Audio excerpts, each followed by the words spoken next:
अब आज की क्लास है मेरे पास रेजोनेंस इफेक्ट, जो मैं करा चुकी थी। शुरू की स्लाइड्स वही है, जरा एक बार देख लेते हैं कि प्लस आर इफेक्ट क्या था। ऑलरेडी एग्जिस्टिंग किसी और के इलेक्ट्रॉन्स में अपने इलेक्ट्रॉन्स को भी कुदा देना, किस चीज के लिए? रेजोनेंस के लिए। दिस वाज प्लस आर और प्लस एम। एम माने मीजोमेरिज्म, आर माने रेजोनेंस। ठीक है। अब इसके बाद अगर आपके पास ऑलरेडी एग्जिस्टिंग कोई कॉन्जुगेशन का सिस्टम है, उस सिस्टम से खींच के कोई अपने पास ले, उससे छीन ले अपने पास, उसको कहते हैं माइनस आर। इसको एग्जाम्पल से टेस्टफुली हम नहीं कर पाए थे, वही करना है। फॉर एग्जाम्पल, ये एक कॉन्जुगेटेड सिस्टम था, ये सी डबल बॉन्ड हुआ है और लास्ट क्लास इसी पे इन्वेस्ट की है, एरो की डायरेक्शन क्या होगी।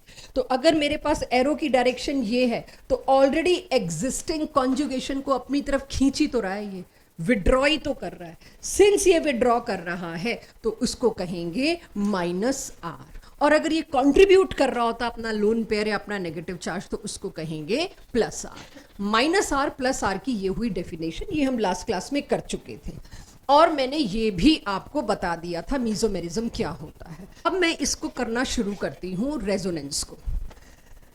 ये loan pair single bond, double bond, single bond, conjugation बन गया। कॉन्जुगेशन बनते ही ये लोन पेयर किधर आएगा? इधर। और उसके बाद सबसे बड़ी गलती जो आपकी कॉपीज में उस दिन भी देखी थी, इसको यहां शिफ्ट नहीं करना है, यहां। नो, जब आप ऑलरेडी एक लोन पेयर से बॉन्ड बना रहे हैं तो अगला बॉन्ड बॉन्ड नहीं बन सकता। आप बॉन्ड का नंबर एक कैसे बढ़ा सकते हो? किसी की वैलेंसी गड़बड़ कर दोगे, राइट? आप ऐसे कैसे बढ़ा सकते हो? तो एक बॉन्ड बन रहा है तो एक चार्ज बनेगा। एक इलेक्ट्रॉन पेयर पुश हो रहा है कॉन्जुगेशन में, पुश ही तो हो रहा है, प्लस आ रहे, तो उसके बदले एक लोन पेयर या नेगेटिव चार्ज क्रिएट होगा उसके अंदर, क्योंकि एटम्स तो उतने ही हैं। आप एक नया बॉन्ड कैसे बना सकते हो? किसी को पेंटावेलेंट ही तो करना पड़ेगा उसके लिए। यहां कहीं चार्ज नहीं है, लेकिन अगर आपने बॉन्ड एक्स्ट्रा बना दिया तो पक्का आपने किसी को तो पेंटावेलेंट या जबरदस्ती ट्राइवेलेंट बना दिया, ऑक्सीजन को कुछ तो गड़बड़ करी, राइट? तो वो चीज का ध्यान रखना है। ये बॉन्ड किधर जाएगा? नेगेटिव चार्ज बनेगा। सेकेंड फॉर्म को ध्यान से देखिए। अब सेकेंड फॉर्म का चार्ज अब क्या होगा? यही लास्ट क्लास में बात हुई थी, दिस इज माई पेन। ये चार्ज का चार्ज कभी नहीं बनता। चार्ज का क्या बनता है? बॉन्ड। और बॉन्ड का क्या बनता है? चार्ज। इस तरह से घूमते रहे। और आप लोगों ने क्लास में मुझे ये तक बता दिया था मोस्ट स्टेबल फर्स्ट और फिफ्थ है, फर्स्ट और फिफ्थ सिमिलरली कॉन्ट्रीब्यूटिंग है, और ये तीनों की तीनों कार्बो एनायन बने हैं तीनों, और तीनों कम स्टेबल है बिकॉज ऑफ चार्ज सेपरेशन। यहां तक हो चुका था। और एक चीज और पूछी थी, लास्ट क्वेश्चन जो था, नेगेटिव पूल कहां कहां बना है? ऑर्थो और पैरा पोजीशंस में। मेटा पे नेगेटिव चार्ज आया ही नहीं है। मेटा इज सबसे न्यूट्रल साइट, उस पे कितना ही घुमा लो नेगेटिव चार्ज नहीं आया होगा। दिख गया सबको ये? यहां तक हम लास्ट क्लास में कर चुके थे। अब कहने को तो मैंने ये भी दिखा दिया था और आपसे जुगाड़ भी पूछा था क्या है इसके अंदर। ये सारे एग्जाम्पल कौन से थे? प्लस एम या प्लस आर। प्लस एम और प्लस आर का क्या है? किसी और कॉन्जुगेटेड सिस्टम में अपनी डेंसिटी को पुश करना, अपने इलेक्ट्रॉन्स को पुश करना। और इन सभी में अटैच्ड एटम जो है उसके पास आपको पता है लोन पेयर है। सारे अटैच्ड एटम्स देख लीजिए, दे हैव लोन पेयर। ये लिस्ट आपको पीडीएफ जो अपलोड होंगे उसमें मिलेगी, और जो मेरे हैंड रिटन नोट्स हैं उसमें मिलेगी, जो मैंने ऐप में अनाउंसमेंट्स में शेयर कर रखे हैं। पूरे 105 पेजेस हैं, 101 पेजेस हैं। इसके अंदर मेरे को एक क्रिएटिविटी जवाब आपका चाहिए, और वो क्या? सब में देखिए अटैच्ड में लोन पेयर है या नेगेटिव चार्ज है। नेगेटिव चार्ज वाले सबसे आगे हैं, ऑफ कोर्स। उनकी तो प्लस आर की टेंडेंसी अलग होगी, वो तो तंग बैठे हैं अपने नेगेटिव चार्ज से। ये इनकी टेंडेंसी थोड़ी कम थी। क्यों कम थी भाई? न्यूट्रल तो बैठे थे, कोई आ गया तो ये दे देंगे, ये तो ढूंढेंगे देने वाले को कि भाई ले लो बस। लेकिन जैसे जैसे मैं आगे जाती जा रही हूं, इसको सबसे पीछे क्यों रखा है? जबकि नाइट्रोजन का participation is towards resonance maximum होना चाहिए, वो कम इलेक्ट्रोनेगेटिव है ऊपर वालों से, ऑक्सीजन से। या ऊपर सारे नाइट्रोजन वाले लिखे, वही क्यों नहीं ले जाके लिख दिया मैंने? इसको इतना पीछे क्यों?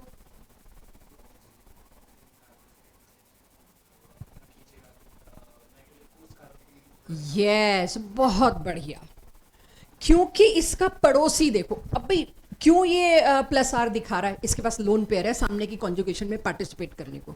क्यों आग लगी है पार्टिसिपेट करने की? To attain more stability. Conjugation means, resonance means stability. आपको रेजोनेंस एनर्जी से प्रूफ भी दे दिया मैंने। तो क्योंकि इसके पड़ोस में भी एक प्रॉब्लम केस है, ये पाई बॉन्ड, सिग्मा बॉन्ड और लोन पेयर, क्रॉस कॉन्जुगेशन हो गया। भाई तुम इसको अगर सपोज बेंजीन रिंग के साथ लगाते, ये है आपका पूरा पूरा फिनाइल रिंग, ये रहा NH C double bond O CH3। Last class में आपको क्रॉस रेजोनेंस इंट्रोड्यूस कर लिया और धैर्य ने बहुत अच्छा एग्जाम्पल तरीके से दिया जो एक बच्चा देता है। आधा टाइम इसको टाइम देना पड़ रहा है, आधा टाइम उसको टाइम देना पड़ रहा है। दो डायरेक्शन की रेजोनेंस हो गई, दिस। तो क्रॉस रेजोनेंस बोलने का मतलब होता है भाई किसी प्रो ने बोला या किसी टीचर ने बोला या जो तीसरी चौथी बार इस टॉपिक को पढ़ रहा है उसने बोला है। एकदम से आपको क्रॉस रेजोनेंस आ जाएगा, मैं नहीं एक्सपेक्ट कर रही, आ जाए तो वेल एंड गुड। लेकिन ये बात, आधा टाइम तो इसको अपना लोन पे इसको देना पड़ रहा है और आधा टाइम ये इसको दे रहा है, तो बट गया ना। यहां पर तो सिर्फ और सिर्फ एक ही डायरेक्शन में पूरा देना है, इसीलिए इसको मैंने पीछे रखा है और इसको भी पीछे रखा है। ये एस्टर फंक्शनल ग्रुप है, ये अमाइड फंक्शनल ग्रुप है। नॉमेनक्लेचर भी आएगा टेस्ट में, राइट। सो एस्टर और अमाइड फंक्शनल ग्रुप सबसे नीचे हैं, देंगे प्लस आर बट 50%, बाकी वाले 100%। अंडरस्टूड? चलिए, इसके बाद अब ये है जिसके लिए मैंने बीच में एक दिन रखा है और ये मेरे सब्जेक्टिव टेस्ट में होगा। 24 तारीख के टेस्ट में आप इसमें नंबर कटवा के फिर 26 तारीख में रिस्पॉन्सिबिलिटी से करेंगे या पहले ही कर लेंगे। अब अगर मैं आपको कहूं इसका रेजोनेटिंग स्ट्रक्चर ड्रॉ करो, सिर्फ पहला ड्रॉ कर दो, आगे मैं करना चाहूंगी कि मुझे ये पता चल जाए। आप बच्चे स्टार्ट कर लेते हो तो उसके बाद का तो सेल्फ स्टडी चाहिए, एक्चुअली ये मुझे कराना नहीं चाहिए। लास्ट ईयर तो मैंने इसको होमवर्क में डाला था कि खुद करो और फिर अगले दिन गलतियां डिस्कस करो। तो पहला स्ट्रक्चर आप अपने लिए बना लीजिए। बस स्ट्रक्चर में दो एरो ऐसे बने, राइट तो उसकी वजह से डबल बॉन्ड Cl पे पॉजिटिव चार्ज लगाना मत भूलना। यही गलतियों में नंबर कटने हैं आपकी एक्चुअली। सिर्फ इसके लिए मैंने बीच में एक दिन बोरो कर रखा है। और उसके बाद यहां पर negative charge, this and this. फटाफट से इसके फुल बनाइए और ये होमवर्क है नीचे वाला। 5 6 तीनों स्ट्रक्चर बनाओ। क्लोरीन पे तीनों फॉर्म्स में पॉजिटिव चार्ज लगाइएगा। एक एक लोकेशन कार्बन की ऐसी होगी जहां जहां नेगेटिव चार्ज आएगा, इन जगह। इसके अलावा अगर आया तो गड़बड़ है। अच्छा, एक फॉर्म में 2 एरो से ज्यादा बन गए तो गड़बड़ है। एक फॉर्म में आपने एक ही एरो बनाया तो भी गड़बड़ है, यही क्रॉस चेक करिए। और हमेशा तीसरी फॉर्म आपकी हर जगह बेंजीन में ऐसी बनेगी। ये मैं छोटे छोटे पीसेस बता रही हूं जिसमें डबल बॉन्ड आमने सामने होंगे। तीसरी फॉर्म ऐसी बननी चाहिए जिसमें डबल बॉन्ड आमने सामने होंगे। तो इससे ज्यादा क्रॉस चेक मैं नहीं दे रही। अगर ये नहीं आ रहा तो you seriously need practice with. चलिए, इसके बाद चलते हैं माइनस इफेक्ट। माइनस आर और माइनस एम में एक कॉमन जुगाड़ अगर बच्चे अपनी भाषा में बता सकें तो ये खींच रहा है, माइनस आर है ऑलरेडी एग्जिस्टिंग जैसे कि बेंजीन रिंग, उसके कॉन्जुगेशन को विड्रॉ कर रहा है। क्या कॉमन है हर एक में? गुरसहज, सब में अटैच्ड एटम पे क्या कॉमन है चेक करके बताओ। कोई एक चीज तो कॉमन है।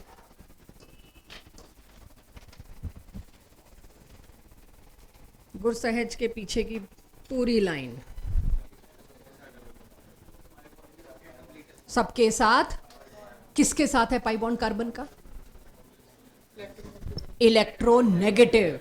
अगर इलेक्ट्रोनेगेटिव एटम के साथ पाई बॉन्ड लगा हुआ है अटैच्ड एटम में, अब मैं आपके जितनी थी मैंने क्या किया था उस वक्त, जैसे काम चला सकते थे कि अटैच्ड एटम पे अगर अनसेचुरेशन है, पाई बॉन्ड है, वो पक्का माइनस आर में होगा। ये हमारे दिमाग की उपज थी, किसी टीचर ने नहीं बताया था कि भाई सेट हो रहा है, कर लिया और काम चल भी गया। लेकिन बेटर क्या होता अगर मैं उस वक्त सोचती, जो मैं आपको अब बता रही हूं कि उसमें मैं कहां गड़बड़ कर सकती थी। C डबल बॉन्ड C आता तो क्या करती? मैंने अनसेचुरेशन याद कर लिया, बस अनसेचुरेशन है जी। मैं कंफ्यूज होती भाई C डबल बॉन्ड C को मेरे को डोनेटिंग में लेना है कि विड्रॉइंग में लेना है, तो मेरे को कुछ क्लैरिटी ना होती। इसीलिए बेटर क्या है, हमेशा अटैच्ड एटम अपने से ज्यादा इलेक्ट्रोनेगेटिव एटम के साथ पाई बॉन्ड बनाए हुए। और इसमें क्लियरली इंजन दिख रहा है, तुम कुछ नहीं कर सकते, इसका इंजन पहले ही सेट कर रहा है। तुम बेंजीन लाओ, तुम कुछ भी लाओ, हमने क्या करना है, -R ही शो करना है, लेके चले जाओ किसी के भी साथ। तो अगर मैं C triple bond N nitrile functional group को लूं और उसको मैं आपको ये दिखा दूं, रेजोनेंस है नहीं है, अरे भाई है, इसको पूरा खोलना तुम्हारा काम होगा। अब जब मैंने इसको पूरा खोला तो मुझे पता चलता है यस इसमें रेजोनेंस है। ये कौन सा रेजोनेंस हुआ, कौन सा इफेक्ट हुआ, -R। और बेंजीन रिंग के साथ लगा होगा तो अक्सर इसको -M कह देते हैं। मीजोमेरिज्म यूजुअली बेंजीन के लिए यूज किया जाता है। क्लियर हो गया, -R + R। चलिए, तो बेसिक ये स्कूल लेवल की चीजें हैं, ये भी सारा स्कूल का रेजोनेंस चल रहा है। अब ये कौन सा ग्रुप था, किस कैटेगरी में आएगा, +R की -R, -R। जब मेरे को पहले ही पता है -R में आएगा, और वैसे भी लास्ट क्लास से ये बात तो सेट है जी, इंजन ये है, खींचेगा ये। उसके बाद this first form check, I can be wrong, नहीं दूसरा एरो क्यों बनाया मैंने, अभी एक ही एरो बनाए। अगर जैसे ही एक एरो बनाया नाइट्रोजन को दिक्कत हो गई। अब जब नाइट्रोजन को दिक्कत हो गई तो ये इधर आया, पहली बार कर रहे हैं -R, इसलिए थोड़ा सा डेलिकेटली बता रही हूं। इस सब की वजह से क्या हुआ, पहले तो इस पे नेगेटिव चार्ज, ये चार्ज मत भूलना लगाना। उसके बाद यहां बॉन्ड किस में बना, बॉन्ड में। बॉन्ड किस में बना, चार्ज में। एक बॉन्ड कम कर सकती हूं मैं, उसको चार्ज में ले आई। उसके बाद जिस कार्बन से तुमने बॉन्ड उठा लिया उस पे क्या आया, पॉजिटिव चार्ज। फिर एक एक एरो है, बस 2 एरो नहीं। पिछले में हर फॉर्म में 2 एरो बनाने पड़े थे, क्यों, क्योंकि उसमें नेगेटिव चार्ज घूम रहा था। भाई नेगेटिव चार्ज भी तो एक बॉन्ड के बराबर है। यहां नेगेटिव चार्ज नहीं घूम रहा, यहां घूम रहा है पॉजिटिव चार्ज। पॉजिटिव चार्ज का मतलब क्या है, वैकेंसी। उस वैकेंसी को फिल करने 1 बाय 1 एक बॉन्ड आता रहेगा। और आपके सामने ये रही 5वीं फॉर्म, एक बार देख लो। तीसरी फॉर्म वही बनी, दोनों डंडे आजू बाजू, मतलब आसपास, एकदम सामने, ऑपोजिट एक दूसरे के। चौथी फॉर्म और 5वीं फॉर्म। अब मेरे को यहां आपसे पूछना है, ऑर्थो और पैरा पे कौन सा चार्ज एक्यूमुलेट हुआ, क्यों, क्योंकि -R था। पिछले केस में ऑर्थो और पैरा पे कौन सा चार्ज एक्यूमुलेट हुआ, नेगेटिव, क्योंकि उसमें कोई दे रहा था +R। मेटा दोनों में बचा हुआ है, मेटा वाले को कोई कष्ट नहीं हो रहा कार्बन को, ना उस पे नेगेटिव आ रहा है ना उस पे पॉजिटिव आ रहा है, वो बिल्कुल सेफ होके निकल रहा है। तो मुझे ये बताइए, बेंजीन रिंग पे electron density because of -R कम हो रही है कि ज्यादा, बेंजीन रिंग पर because of -R electron density कम हो रही है कि ज्यादा, पॉजिटिव चार्ज है भाई, तुमने इसके 6 इलेक्ट्रॉन के रिंग को 4 में बना दिया। इसमें कितने इलेक्ट्रॉन है अब, 4। तो यानी -R इफेक्ट जब जब बेंजीन रिंग पे आएगा उसके अंदर पॉजिटिव चार्ज सर्कुलेट होगा। तो चार्ज का मतलब क्या है मेरे सब्जेक्ट में, पॉजिटिव चार्ज का डेफिशिएंसी ऑफ इलेक्ट्रॉन, हमेशा से पहले चैप्टर से। तो जब मुझे पता है चार्ज का मतलब है डेफिशिएंसी ऑफ इलेक्ट्रॉन, तो बेंजीन के इन तीनों फॉर्म्स के अंदर क्या हुआ, इलेक्ट्रॉन डेफिशिएंसी क्रिएट हुई, इलेक्ट्रॉन डेंसिटी कम हो गई। अगर मुझे बेंजीन को कोई न्यूक्लियोफाइल अटैक करने भेजना है, बेंजीन के पास कोई न्यूक्लियोफाइल भेजना है, ये हेल्प करेगा ना उसकी। न्यूक्लियोफाइल को क्या चाहिए, पॉजिटिव चार्ज। ये कहेगा मैं क्रिएट करता हूं पॉजिटिव चार्ज पे, आजा। कहां कहां पॉजिटिव चार्ज क्रिएट हुआ है, ऑर्थो और पैरा। नेक्स्ट चैप्टर में भिड़ते ही आपसे पूछूंगी रिएक्शन जब आएंगे कि बेटा मेरे को इलेक्ट्रोफाइल लगाना है, कहां कहां लगाऊं, तो मैं तब फिर हेल्प करूंगी या याद दिलाऊंगी। रेजोनेंस में पढ़ा था, इसमें पॉजिटिव पूल कौन कौन से हैं, ऑर्थो एंड पैरा। यस, तो न्यूक्लियोफाइल कहां जाके अट्रैक्ट होगा, या ऑर्थो पे या पैरा पे। तो ये आपसे ना मैं बता रही हूं ना आपको अभी टेस्ट में पूछ रही हूं, ये अगले चैप्टर में कैसे काम आना है जस्ट उसकी झलकी दे रही हूं। सारी ऑर्गेनिक 11th 12th में ये गोले गोले गोले बनाने, इसीलिए इसके लिए ही एक दिन रखा है मैंने कि इसकी तो प्रैक्टिस करानी, मेरी 12th चाहिए मेरे को। सो आपको ये पता होना चाहिए कौन सा चार्ज कहां आएगा। आप शॉर्टकट में भी रट सकते हो, कोई प्रॉब्लम नहीं है, बना पाओगे। -R इफेक्ट में हमेशा पॉजिटिव चार्ज, -R खींच लिए इलेक्ट्रॉन तो रिंग पे पॉजिटिव चार्ज, किस किस जगह, ऑर्थो और पैरा। +R में दे दिया क्योंकि रिंग पे कौन सा चार्ज, माइनस चार्ज, यानी कौन कौन सी जगह पे, ऑर्थो और पैरा। आज क्लास के एंड तक यही चलाना है, इसीलिए रेजोनेंस के कुछ डाउट्स लिए नहीं थे क्योंकि तब तक आपको ये पता नहीं था। तो क्या नाइट्रोबेंजीन के रेजोनेटिंग स्ट्रक्चर 5 बन जाएंगे? जैसा नाइट्रोबेंजीन है बिल्कुल वैसा ही बेंजिल्डिहाइड है, ये हमेशा होमवर्क का हिस्सा जाएगा। सेम डिट्टो कॉपी स्ट्रक्चर्स बनने हैं, सिर्फ नाइट्रो की जगह CHO है। This is your preparation before test. तो ये आपके पास रेजोनेंस बेसिक खत्म हुआ और चार्जेस का एक्यूमुलेशन कहाँ कहाँ है वो खत्म हुआ। अब उसको रिटेन करते हैं, ठीक है। सो अब जितना मैंने आपको पिछली 2 स्लाइड्स पे पढ़ाया ये उसकी समरी है। And check, I am also saying, सामने भी लिखा है, चेक करिए। जब भी प्लस एम इफेक्ट होगा हमेशा नेगेटिव चार्ज कहाँ कहाँ एक्यूमुलेट होगा, ऑर्थो और पैरा पे। जब जब माइनस एम इफेक्ट होगा तब तब इलेक्ट्रॉन डेंसिटी कहाँ कहाँ रिच होगी, ऑर्थो और पैरा पे। तो आज की क्लास में 3 बार बोल दी ये बात, ये सोच के कि आपको याद रहेगी। तो एक ही चीज रिपीट हो रही है पिछले 8-10 मिनट से, याद रहेगा सबको। इसमें गलती आज के क्लास टेस्ट में तो नहीं करेंगे, करी तो फिर पिटाई लगेगी और क्या। दोनों के दोनों में मेटा पोजीशन पे कोई असर नहीं होता है। अब यहां पर मैं ये मानूं रेजोनेंस का एक आइडिया तो क्लियर हो गया आप लोगों को। अगला सवाल आता है ऐसा क्यों? मेटा पे मतलब मेटा के बारे में ही कुछ और क्वेश्चंस और उसके आंसर्स करने, फिर मेरा रेजोनेंस खत्म और एप्लीकेशन शुरू। ठीक है, क्लियर है सबको? यहां तक कोई डाउट तो नहीं? चलिए आगे चलते हैं। At meta position of benzene plus R और minus R don't operate at all. Why? ये कुछ और है, जो पीछे पढ़ा रही थी वो कुछ और है, दोनों को मिक्स मत कर देना। पीछे मैंने क्या पढ़ाया पहले उसे बात करते हैं। अगर बेंजीन रिंग पर कोई भी ग्रुप लगा हुआ है, उसकी वजह से जो भी ग्रुप G, अगर वो ग्रुप डोनेटिंग है, प्लस आर वाला है, तो नेगेटिव चार्ज घूमेगा। अगर वो विड्रॉइंग है तो पूरे रिंग में पॉजिटिव चार्ज घूमेगा। जो भी चार्जेस आएंगे वो इन 3 लोकेशंस पे आएंगे और तो कहीं नहीं आने वाले। जब वो चार्जेस इन 3 लोकेशंस पे आएंगे तो माय पॉइंट इज, अब अगर मैं इस ग्रुप के अलावा कोई ग्रुप इधर भी लगा दूं, दिस, ये क्वेश्चन है मेटा पोजीशन ऑफ बेंजीन।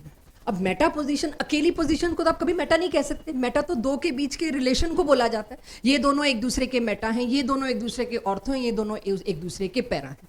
तो पहले तो ये समझना पड़ेगा क्वेश्चन क्या है। क्वेश्चन ये है कि एक ग्रुप ऐसा मौजूद है, दिस, मुझे बताना है जो ऊपर मैंने OH लिखा है, इस OH का क्या रोल होगा, प्लस आर की माइनस आर? मैं उसी से डिसाइड कर रही हूं आपके इम्प्रॉम्प्टू आंसर से कि मेरे को आज कहां तक जाना है। मैं सिर्फ बीच बीच में पूछ रही हूं ये देखने के लिए मुझे कितना गैप देना है, मुझे क्या क्या एग्जांपल्स लेने हैं। I just decide by class response. ये टॉपिक इम्प्रॉम्प्टू ही पढ़ाया जाता है। प्लस आर की वजह से कहां कहां नेगेटिव चार्ज इकट्ठा होगा। अब वो 5 रेजोनेंस फॉर्म बना के देखने की जरूरत तो नहीं, इतना याद रहेगा। कोई इलेक्ट्रॉन दे रहा है तो नेगेटिव चार्ज कौन कौन सी लोकेशन पे आएगा, ऑर्थो और पैरा। सब्जेक्टिव टेस्ट में पूछा जाएगा वाई बनाना, ऑब्जेक्टिव में मत बनाना। एक क्वेश्चन 1 मिनट वाला है हमेशा GOC में, 1 मिनट से कम ही हो जाएगा धीरे धीरे। तो बना के देखा ऑब्जेक्टिव के लिए तो आप नहीं हो, फिर आप सब्जेक्टिव ही करो। जब तक ये एकदम से 1 सेकंड में नया, अच्छा प्लस आ रहे तो ऑर्थो और पैरा पे क्या चार्ज इकट्ठा हुआ, नेगेटिव। अब मुझे बताइए ये रोल क्या प्ले करेगा, ये भी क्या करेगा? इसके पास है लोन पेयर, देना चाहेगा। एम आई राइट?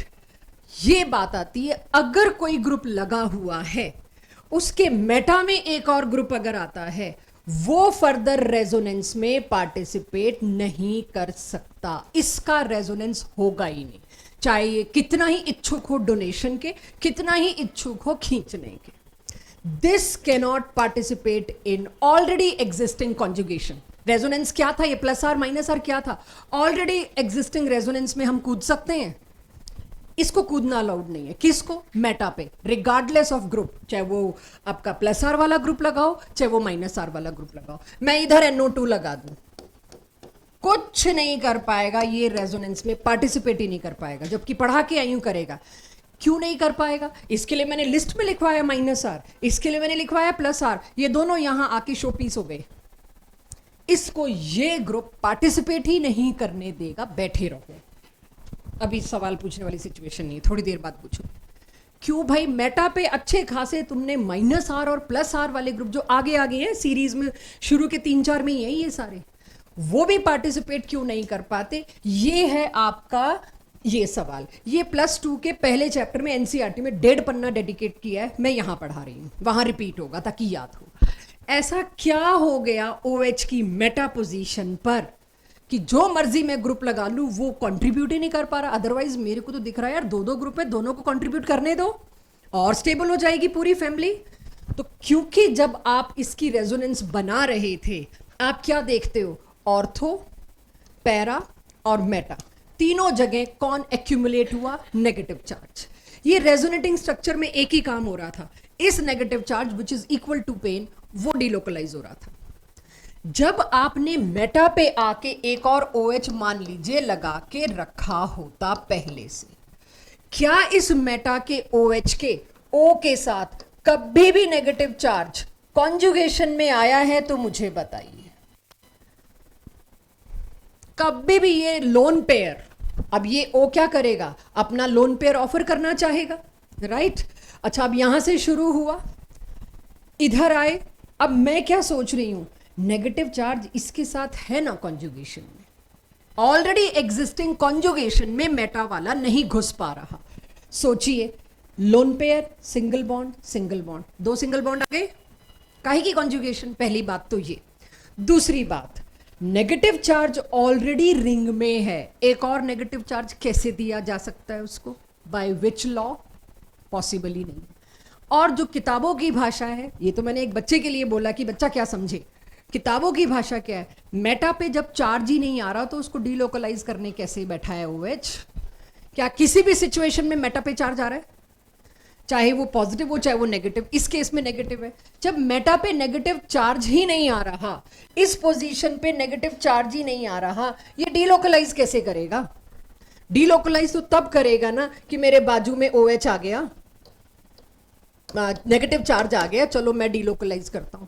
मेटा पोजीशन पे कोई चार्ज ही नहीं आया, इसीलिए इस ग्रुप को पार्टिसिपेट करने का मौका ही नहीं मिला। मेटा पे लटका हुआ ग्रुप रेजोनेंस नहीं दिखाएगा। इसको और बेटर वर्ड्स में, ortho and para positions are holding charges, all charges are present at ortho and para position. Therefore, any group coming to these position only can show +R or -R. यही तुम ortho पे लगा देते OH या ortho पे लगा देते nitro, कूद पड़ता, मैं भी आता हूं। जिस पोजीशन पे चार्ज है बेंजीन के, उसी से तो डीलोकलाइज कर पाओगे, चाहे +R चाहे -R। जिस लोकेशन पे चार्ज ही नहीं आया मेटा, उस लोकेशन पे तुम ग्रुप लगा के कुछ नहीं कर सकते। इसका रीजन समझ में आना, अप्लाई करना थोड़ी देर लगती है, एकदम से नहीं आता ये। तो अपने आप को और मुझे आधा घंटा दीजिएगा, उसके बाद इसकी हैबिट पड़ेगी, राइट? और ये 12th बोर्ड का क्वेश्चन है, 12th बोर्ड में आता है। और थोड़ा सा और एक चीज और जोड़ के, जो मैं भी जोड़ नहीं सकती, फर्स्ट ही चैप्टर में बहुत बड़ा पेज डेडिकेट किया, बहुत खतरनाक डायग्राम है उसमें, यही वाले, तो उसमें हम तैयार करके भेजते हैं कि आपको ऑर्थो का केस भी दिखाना है, मेटा का केस भी दिखाना है, और नीचे लिखना है सिमिलरली फॉर पैरा।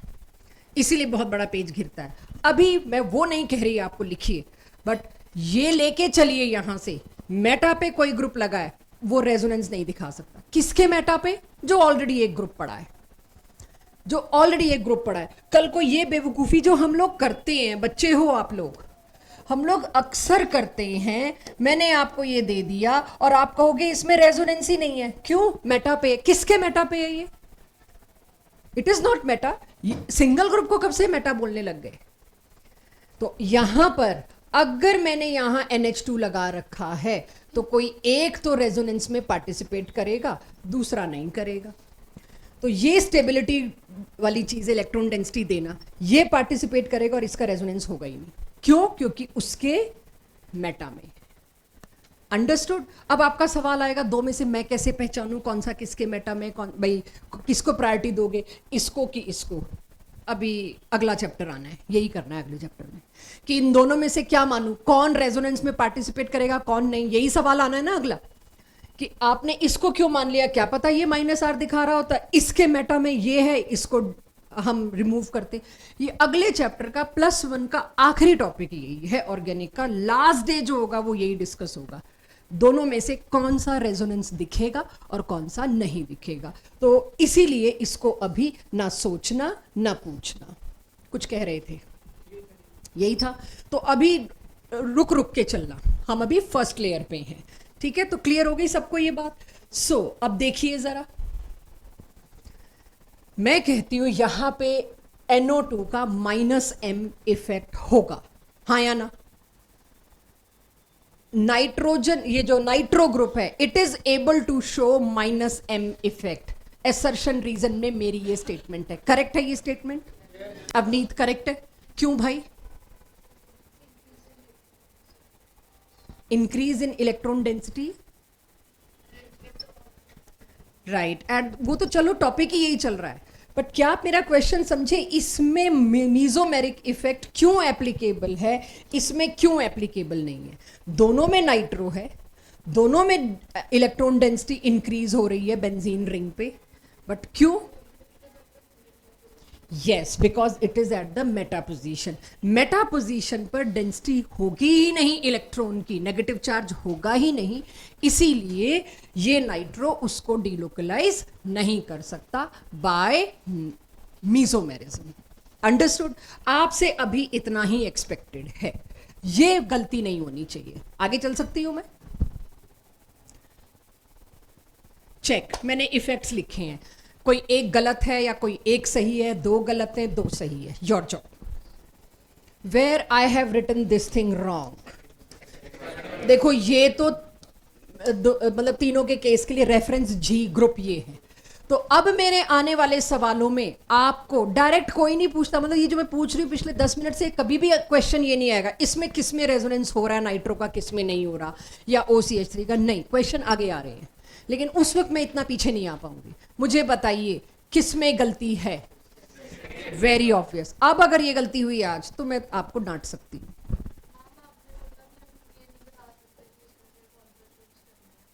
मैंने तो बोला तो सही, मतलब मैं चूज कर तो रही हूँ OH, मैंने OH चूज कर, मैंने आपसे ये पूछा भी नहीं कि चूज कर सकती हो कि नहीं। ना मैंने वो, मैं ना भी देती, मेटा तो एक ही है, ज्यादा से ज्यादा मैंने बोला क्या है, आपके पास पूरी हिंट है। इसके लिए क्या लिखा है? -R। इसके लिए क्या लिखा है? -R। इसके लिए क्या लिखा है? +R। अंडरस्टूड है मैं किस ग्रुप की बात कर रही हूँ? यही अकल तुम लोगों की लगवानी है GOC में। मैंने टेस्ट में भी ऐसा ही होगा, मेरे से पूछोगे जवाब नहीं दूंगी। खुद सोचो ना, मैंने इसके लिए कब से मैं -R लिखने लग गई। जब इसमें मैंने -R लिखा है, I am referring to this, इसमें मैंने -R लिखा है, I am referring to this. इसमें कंफ्यूज हो भी गए तो कोई बात नहीं, पैरा में तो होता ही है, ज्यादा से ज्यादा क्या होगा। आप लोगों को मैंने एक बात अगर बोल दी ना, ये आप नहीं कर सकते, तो वो वाली बात मत करिए कि लगाना ही अब तो मैंने वो है हर जगह, ठीक है, वो मत करिए। यूजुअली एक बच्चे की फिलॉसफी यही है, कह दो आज ये नहीं करना, फिर तो करना है। मतलब एक बेसिक ह्यूमन नेचर है, नो पर्सनल अटैक्स, ये बेसिक ह्यूमन नेचर है। कोई दवाई मैंने देनी है जिसका मुझे पता है तुम पे असर होना ही नहीं है, तो मैं सिर्फ वैसे ही देनी है, तो बोल दूंगी दवाई लेते वक्त बंदर के बारे में मत सोचना, अरे तो तुम सोचोगे और मैं सेफ हूं, मेरी दवाई ने असर नहीं किया, पक्का बंदर के बारे में सोचा होगा, हाँ दवाई असर नहीं किया, यही हाल है। मत सोचना अभी इस बंदर के बारे में, राइट। आपको सिर्फ ये सोचना है कहां पर इफेक्ट एप्लीकेबल नहीं है, that to resonance. Yes yes, 100। इसके जुगाड़ इतने तो बता दिए, उसके बाद ये सवाल का तुक क्या बन रहा है? जब मैं तुमको जुगाड़ बता रही हूं, सोचो कौन से -R वाले हैं जिनमें सब में पाई बॉन्ड है, और कौन से -R +R जिसके अंदर लोन पेयर है, -R जिसमें पाई बॉन्ड है। इस पर इस सवाल की कोई वैल्यू है? याद ही, कई बार उल्टा होता है, फिर एंटिसिपेट ही कर रहे हो, गलत है ना। उल्टा आने दो फिर बात करेंगे, इसीलिए मैं बता के चल रही हूं, उल्टा आए तो मेरे को बताना, आएगा नहीं, राइट। तो डोंट एंटिसिपेट, एंटिसिपेशन यहां पे छोड़ दीजिए प्लीज, आई रिक्वेस्ट यू। अगर आप आज की क्लास एंजॉय करना चाहते हो, इसको यूजफुल बनाना चाहते हो, जस्ट लीव योर एंटिसिपेटरी दिमाग साइड में। अब पक्का ऐसा होगा इसमें ये हो गया तो नहीं, you will spoil the topic. अब सिर्फ क्वेश्चंस आ रहे हैं जस्ट फॉर रिवीजन, कहीं तुम हाइपोकॉन्जुगेशन भूल ना गए हो, क्योंकि अब मैं एप्लीकेशन पे शिफ्ट हो रही, रेजोनेंस खत्म। रेजोनेंस में बैच की शक्ल से डिसाइड होता है मेटा वाली बात लेंगे कि नहीं। तो मुझे थोड़ी ठीक शक्ल लगी तो मैंने मेटा वाली बात ले ली, वरना मैं स्किप कर जाती। 12th में आनी, अगले चैप्टर में तो बहुत ज्यादा आनी। हाइपर कॉन्जुगेशन भूल तो नहीं गए? आज एक क्वेश्चन टेस्ट से डिलीट करके आई हूँ, तो मुझे लगा डिलीट कर रही हूँ तो क्लास में बात कर लेती हूँ। वो क्वेश्चन हटा दिया मैंने टेस्ट से। इनमें से कौन सी फॉर्म टोल्यूइन की हाइपर कॉन्जुगेटेड फॉर्म नहीं है, ऐसा क्वेश्चन दिया था मैंने। और मुझे लगा जब मैं पिछली क्लास में भी बनवा चुकी हूँ हाइपर कॉन्जुगेशन के दौरान, आज भी दिखा दूंगी तो मैं टेस्ट से ये क्वेश्चन, इजी क्वेश्चन निकाल सकती हूँ। ये कौन कर सकता है? उस वक्त जिसको हाइपर कॉन्जुगेशन फॉर्म बनाने का पूरा कॉन्फिडेंस हो। चारों एक सी दिख रही हैं उसके अंदर, लेकिन जब आप देखेंगे कि कहाँ कहाँ चार्ज जाता है, फिर से हाइपर कॉन्जुगेशन में चार्ज कहाँ एक्यूमुलेट हो रहा है बेंजीन रिंग की? मेटा पे भी नहीं हो रहा, आ रहा है मेटा पे, देख लो, याद रहेगा। तो हाइपर कॉन्जुगेशन और कॉन्जुगेशन मतलब रेजोनेंस साथ ही चल रहे हैं। वो हाइपर नाम तो सिर्फ वो हाइड्रोजन के सिग्मा बॉन्ड की वजह से दे दिया था, वरना बिहेवियर तो सेम ही है। तो ये फॉर्म्स, ये क्वेश्चन मैं डिलीट करके आई हूँ, लास्ट ईयर के बैच में था कि अब ये कर लेंगे। तो अब आप समझ गए कि मेरे को अगर कोई बहुत ही लड्डू प्लेन क्वेश्चन आया तो ये आएगा। हम उसमें भी गलत कर देते हैं, उस वक्त हम प्रेशर कुकर में ऑलरेडी होते हैं। एंटिसिपेट कर रहे होंगे, इसमें पक्का कुछ दिया होगा मैम ने, पक्का इसमें ये गलती होगी, ये एंटिसिपेटरी दिमाग लेके आते हैं, हो जाएगा सबसे। यानी कि टोल्यूइन को अगर मैं अगले चैप्टर में बोलूं, एक इलेक्ट्रोफाइल जोड़ना है बच्चों, कहां जोड़ोगे? या ऑर्थो पे या पैरा पे। इलेक्ट्रोफाइल अट्रैक्ट ही इन 3 पोजीशंस पे होएगा, मेटा पे लगेगा ही नहीं। क्यों जाएगा मेटा पे? वो उसके लिए खाना किधर रखा है? ऑर्थो और पैरा पे। रिवाइज्ड हाइपर कॉन्जुगेशन भूले तो नहीं? चलिए फिर लगा ड्रॉ योरसेल्फ दे देते हैं। इसका नेम IUPAC एनिसोल, अगली क्लास में टेस्ट है। इसका IUPAC प्रेफर्ड नेम था anisole. मिथॉक्सीबेंजीन was technical name. Don't expect we will give methoxybenzene. What we'll give? Draw resonating structures of anisole. यही करके आएंगे आप, खरी टॉपिक। सारे इफेक्ट्स की एप्लीकेशन इकट्ठी, जहां पता ही नहीं चलना कौन सा इफेक्ट लगना और आपने बताना है। तो अब तक की पढ़ाई एक साइड, और ये क्वेश्चन में मेरे को डिस्कशन थोड़ा कम चाहिए, ध्यान थोड़ा ज्यादा यहां चाहिए। कम से कम 30-40 केसेस हैं बस, अब कुछ टॉपिक नहीं बचा। अब कार्बोकेटाइन स्टेबिलिटी इसी के थ्रू बताएंगे आपको। 4 इफेक्ट पढ़े हैं बच्चों। क्यों मैंने FME को अलग लिखा है ये आप जानते हैं? क्योंकि इसमें इसको ही हमने गॉड का दर्जा दिया। इसको नॉर्मल रेजोनेंस के साथ आप नहीं कर सकते। ज्योति मैम ने लिख दिया है, नोट्स वो बना रहे थे। तो अब अगर कहीं पर एक से ज्यादा इफेक्ट लग रहे होंगे, किसको किस तरह से ट्रीट करना है वो आपको बता दिया। FME दिख जाए प्लीज, हाथ भी खड़ा किया ना मैम, इसमें इंडक्टिव इफेक्ट है, मैंने मारना है आज। कार्बोकेटाइन की स्टेबिलिटी सुनिएगा, कार्बोकेटाइन की स्टेबिलिटी, कार्बो एनायन की स्टेबिलिटी, फ्री रेडिकल की स्टेबिलिटी, कौन सा बॉन्ड जल्दी टूटेगा वो। इन 4 सवालों के जवाब पूरे 2 साल इसी से देने हैं, इलेक्ट्रॉनिक इफेक्ट्स। तो carbocation maximum delocalisation of charge is what I am looking for when I am looking for stability. Agreed? Madhav, इन तीनों में कौन सा ज्यादा स्टेबल दिखा रखा है? क्यों? ये लास्ट क्लास का है, रिपीट। 1 मिनट भी आप इधर उधर होते हैं तो मेरी क्वालिटी जाएगी क्लास की।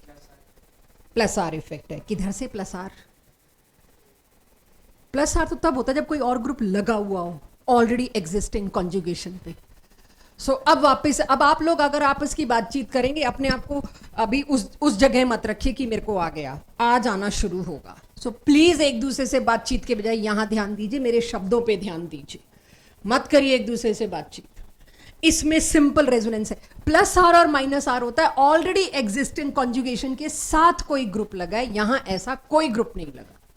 यस, रेजोनेंस है। लास्ट क्लास में आप लोगों ने इसका बहुत बढ़िया आंसर दे रखा है ऑलरेडी।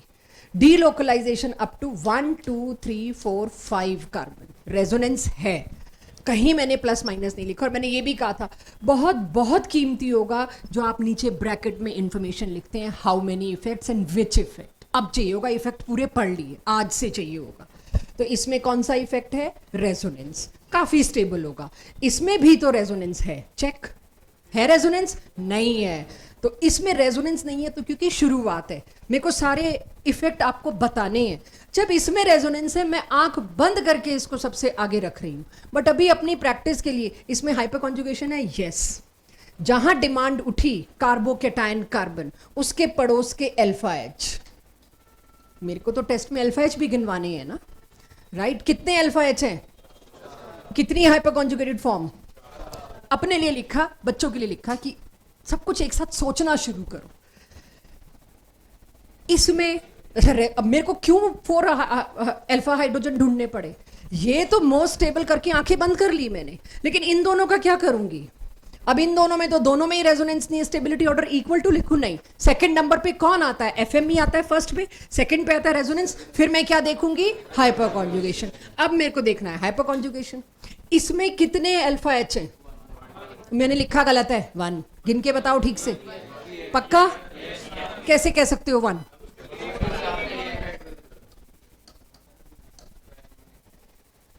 तो लीस्ट स्टेबल ये क्यों बनाया, मोस्ट स्टेबल ये क्यों बनाया? आ गया समझ में? ये है आज की डीपीपी, स्टेबिलिटी ऑफ इंटरमीडिएट्स। यहां से शुरू है, काफी क्वेश्चन डीपीपी के मैंने उठा लिए। अब शुरू में तो मैं कराऊंगी, थोड़ी देर बाद आपसे पूछना शुरू करूंगी। अब मैंने ये दिया, पार्ट बी देखिए, most popular question from this part, repetitive. अब ऐसे आने बंद हो गए, 3-4 साल लगातार इसकी बारिश हुई है इस क्वेश्चन की, अब नहीं आता। अब एक आधा कोई मिल जाए इसमें से आउट ऑफ 4। इसमें मेरे 2 पर्पज है, बेंजाइल याद कराना। जब हम एरोमेटिक नॉमेनक्लेचर का कॉमन नेमिंग कर रहे थे, जिस दिन टॉल्वीन आया था, फिनोल आया था, उस दिन ये भी आया था, बेंजाइल, बेंजल, बेंजो। बेंजाइल क्या होता है? रिंग के साथ एक और कार्बन और उस पे 2 हाइड्रोजन। उस दिन मैंने एक बॉन्ड लगा दिया था, दिस इज बेंजाइल। उस बॉन्ड की जगह पॉजिटिव चार्ज, उस बॉन्ड की जगह OH, उस बॉन्ड की जगह Cl, कुछ भी आ सकता है। बेंजाइल का मतलब क्या है बच्चों? बेंजाइल का मतलब है रिंग और उसके साथ CH2, बस इतने को कहते हैं बेंजाइल। तो क्या मैं इसको बेंजाइल कार्बोकेटाइन कह सकती हूं? अब डीपीपी आप करेंगे, ये नाम मिलेगा, स्ट्रक्चर नहीं मिलेगा। Structure is class, question is only name. ये कौन सा है? ये दोनों के लिए बेंजाइल है। This is also benzylic position with respect to ring number 1, with respect to ring number 2। ये भी बेंजाइलिक है with respect to all 3 rings. तो पहले तो मेरे को बेंजाइलिक हाइड्रोजन गिन के बताना, इसमें कितने? 2। मेरे को एक्सप्रेशन या जवाब चाहिए कि मैं आज कितना पढ़ा सकती हूं। नहीं भी आ रहा तो मेरे को पता है कि मेरे को अगला क्या लेना चाहिए। इसमें कितने बेंजाइलिक? 1 benzylic hydrogen. इसमें एक भी बेंजाइलिक हाइड्रोजन नहीं है। तो मेरे को पूछा जा रहा है कौन सा ज्यादा स्टेबल कार्बोकेटायन? क्यों ये ज्यादा स्टेबल है? Can somebody suggest me? हाँ, मुझे भी लग रहा है, क्यों वो ज्यादा स्टेबल है? हाँ, वही मतलब, मैं फिर भी अपने जवाब पे टिकी हूं। मैं समझ रही हूं मैं तुम्हारे जवाब पे आऊंगी। मैं अभी कह रही हूं ये ज्यादा स्टेबल है, क्यों? चलो पहले फर्स्ट वाले को देख लेते हैं। अगर हाँ, अल्फा एच हाइपर कॉन्जुगेशन तब देखते जब रेजोनेंस ना हो। रेजोनेंस पहले देखो, एफएमई पहले देखो, फिर हाइपर कॉन्जुगेशन देखो। एफएमई तो यहां नहीं है, राइट? रेजोनेंस है, पॉजिटिव चार्ज डबल बॉन्ड के कॉन्जुगेशन में है। हाँ, तो धैर्य, यहां से 1 2 3 4 5 6 7 पूरी कॉन्जुगेशन है। 7 कार्बन पे पॉजिटिव चार्ज डिलोकलाइज होगा। यहां इधर भी और इधर भी। गिनना कितने कार्बन पे गया पॉजिटिव चार्ज? 12-13 हो गए। एक ये भी तो है, इसमें मत गिनो। समझ तो आ गया होगा कि ज्यादा है डिलोकलाइजेशन। इससे ज्यादा डिलोकलाइजेशन ला के दिखा दो, पूरी क्लास हो जाएगी आज। इससे ज्यादा 13 कार्बन तक तो यहीं पहुंच गए हम। वही कहना, 13 तो यहीं पहुंच गए। मैं नहीं चाह रही थी कोई भी गिनने में ध्यान लगाए, कॉन्सेप्ट समझे। तो इतनी तगड़ी डिलोकलाइजेशन कहां से लाओगे? ये है वो डाइज के अंदर ये होता है, ऐसे 5-4 रिंग लगे होते हैं, फिर उन रिंग्स में भी OH लगा है, उसकी भी फर्दर कॉन्जुगेशन है। ये जो मजेंटा कलर है ना, उसमें 4 ऐसे रिंग होते हैं और उस रिंग में भी R वाले ग्रुप लगे होते हैं। पढ़ेंगे अगले साल आप कि इसका इतना फास्ट मजेंटा कलर है कि इसको लैब टेस्ट के लिए यूज किया कि जो ना भी चाहे गलत भी करे उसका भी मजेंटा कलर आ जाए। इतना ज्यादा फास्ट है ये कलर, बनते एक ड्रॉप बनते ही कलर आ जाएगा। इतना तगड़ा कॉन्जुगेशन है, इतना तगड़ा रेजोनेंस है। तो वाई दिस इज स्टेबल, अभी यही प्रैक्टिस करनी है मेरे को 7-8 एग्जाम्पल में, फिर आपसे पूछूंगी। अगर मेरे को ऐसे 2 कार्बोकेटाइन मिले, मैं सबसे पहले हाइपर कॉन्जुगेशन नहीं कूदूंगी। मुझे भी पता है, पूछने वाले को भी पता है, कार्बोकेटाइन देखते ही बच्चे क्या करते हैं, हाइपर कॉन्जुगेशन सोचते हैं। गलत। पहले सोचोगे एफएमई है, फिर सोचोगे रेजोनेंस, फिर हाइपर कॉन्जुगेशन। इंडक्टिव की बारी बहुत आगे आएगी। तो इसमें रेजोनेंस है, और आपकी कॉपी में एरो आने चाहिए आपके हाथ से जब भी आप नोट्स बनाओगे। रेजोनेंस कई बार आपको लगता है, जब बनाने लगते हो तो दिखता है नहीं है, वो गलती बचाने के लिए। इसमें रेजोनेंस है तो पॉजिटिव चार्ज पूरा डिलोकलाइज कितने कार्बन तक हुआ, 3 कार्बन तक। इसमें रेजोनेंस नहीं है, बट क्या है, hyper conjugation. How many alpha H, 2। Hyper conjugation और रेजोनेंस में कौन लीड ले जाता है, रेजोनेंस। आंख बंद करके मुझे बताइए क्यों मैंने इसको आगे रखा है, क्यों इसको पीछे रखा है। Any suggestion? जो लिखा है उसको भूलना शुरू कर देना, नीचे जो लिखा है उसको इग्नोर करना शुरू करना।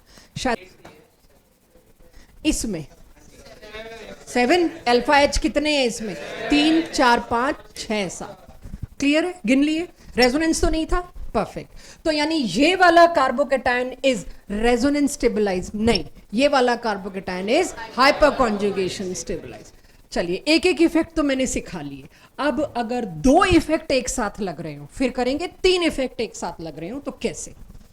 तो फर्स्ट केस लेते हैं, इसके भी 2-3 केस मैं कराऊंगी, फिर आप जवाब देना शुरू करेंगे। This is again a carbocation, this is also a carbocation. दोनों में फर्क क्या है, दोनों में अल्फा एच बराबर है, हाइपर कॉन्जुगेशन बराबर। साइड में रख दो, वरना तो इंडक्टिव इफेक्ट का तो लाइफ में नंबर नहीं आएगा कभी। इंडक्टिव इफेक्ट को तो कभी ला ही नहीं पाऊंगी मैं, पर मुझे तो लाना है। तो मैंने अल्फा एच का नंबर एग्जैक्टली इक्वल कर दिया। जब अल्फा एच का नंबर इक्वल कर दिया तो उससे क्या हुआ, हाइपर कॉन्जुगेशन नहीं देखना आपको, आपको देखना है फिर आखिरी क्या कुछ इंडक्टिव लग रहा है, नहीं तो मैं इक्वली स्टेबल डाल दूंगी। दूसरे कार्बन पर, पहला तो रेफरेंस ही मेरा ये था, ये फर्स्ट कार्बन, इसी पर कौन लगा हुआ है, इसका क्या है, minus I effect. Minus I effect की वजह से ये अपने बाद वाले कार्बन पे चार्ज क्या देता है, पार्शियल पॉजिटिव। ये उसके पड़ोसी को क्या देता है, डबल पार्शियल। ये था वेरी लेस, ये था वेरी वेरी लेस, बट थोड़ा ही सही पॉजिटिव चार्ज को लोकलाइज कर रहा है। लोकलाइजेशन चार्ज का अनस्टेबिलिटी, इसीलिए ये कम स्टेबल था, ये ज्यादा। इसमें कोई लोकलाइज करने वाला तो नहीं बैठा, चाहे ये 0.1% कर रहा हो, बट एक पॉइंट ऑफ डिफरेंस तो आ गया मेरे पास। एग्रीड? तो अब मैं क्या कर रही हूं, हर एक के नीचे अपने नोट्स में वो दोनों चीजें जो एग्जिस्ट कर रही हैं लिख रही हूं, कि मुझे पता रहे मैंने इंडक्टिव पे क्यों आना पड़ा मुझे, क्योंकि दोनों में अल्फा एच सेम थे, तो मेरे को आना किस पे पड़ा, ठीक है। नेक्स्ट, अरे यार मिट गया मुझसे, खैर आप समझ ही लोगे क्या लिखा होगा मैंने यहां। बताइए, सेम रीजन। यहां सिर्फ क्या चीज लाने की कोशिश करी, इंडक्टिव हुए बहुत दिन हो गए, बच्चों ने रटा होगा, भूल गए होंगे। Cl भी माइनस आई है, NO2 भी माइनस आई, दोनों के दोनों माइनस आई के ऊपर ही डिसीजन कर रहे हैं, क्योंकि दोनों में अल्फा एच बराबर होने की वजह से हाइपर कॉन्जुगेटेड फॉर्म्स जो हैं वो बिल्कुल बराबर है। यहां तक पहुंच गए हम सब, कोई दिक्कत? तो because of FME, right, okay. तो कल को कोई कहे ये तो प्राइमरी कार्बोकेटाइन था, ये टर्शरी था, टर्शरी को ज्यादा रखना चाहिए, प्राइमरी को कम, तो उसमें मत आना, उस कंफ्यूजन में मत आना। अब तो बताइए लोग, सेम ही है, ठीक है।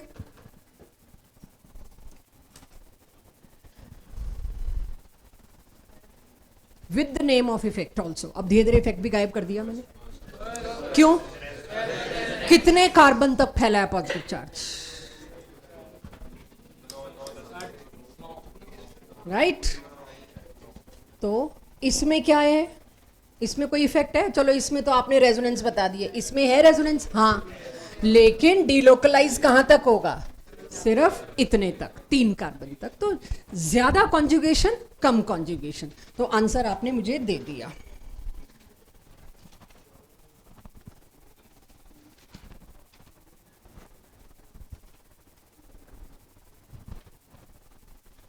पहली बार ऐसा केस ला रही हूं, इसीलिए सब कुछ लिख के ला रही हूं, फिर आपसे पूछूंगी। फर्स्ट, सेकंड, थर्ड तीनों जगह आप देखिए। अब मेरा आंसर किस पे जाना चाहिए आप बताएंगे, हालांकि इसमें गड़बड़ हो सकती है। एनीवेज बताइए मुझे कौन सा इफेक्ट दो, फर्स्ट लास्ट बाद की सीधे आंसर नहीं, इफेक्ट बताओ। हाइपर कॉन्जुगेशन लग रहा है पहले में, दूसरे में नहीं, क्योंकि अल्फा पे एक भी एच नहीं छोड़ा, तीसरे में भी नहीं। तो पहला इज मोस्ट स्टेबल, क्योंकि एक ही सही हाइपर कॉन्जुगेशन है, होंगे दो क्लोरीन, मेरे को नहीं ध्यान देना उस पर, right, I am not concern. अब मैं थोड़ा सा ना क्वेश्चन बदलना चाह रही हूँ, राइट, थोड़ा सा, क्योंकि मैं नहीं चाह रही अब हाइपर कॉन्जुगेशन हो। एक क्वेश्चन मेरे को ऐसा चाहिए जो सिर्फ और सिर्फ इंडक्टिव इफेक्ट पे हो। कार्बो एनायन की स्टेबिलिटी बताओ। देखें दिमाग चला के नहीं अब तक।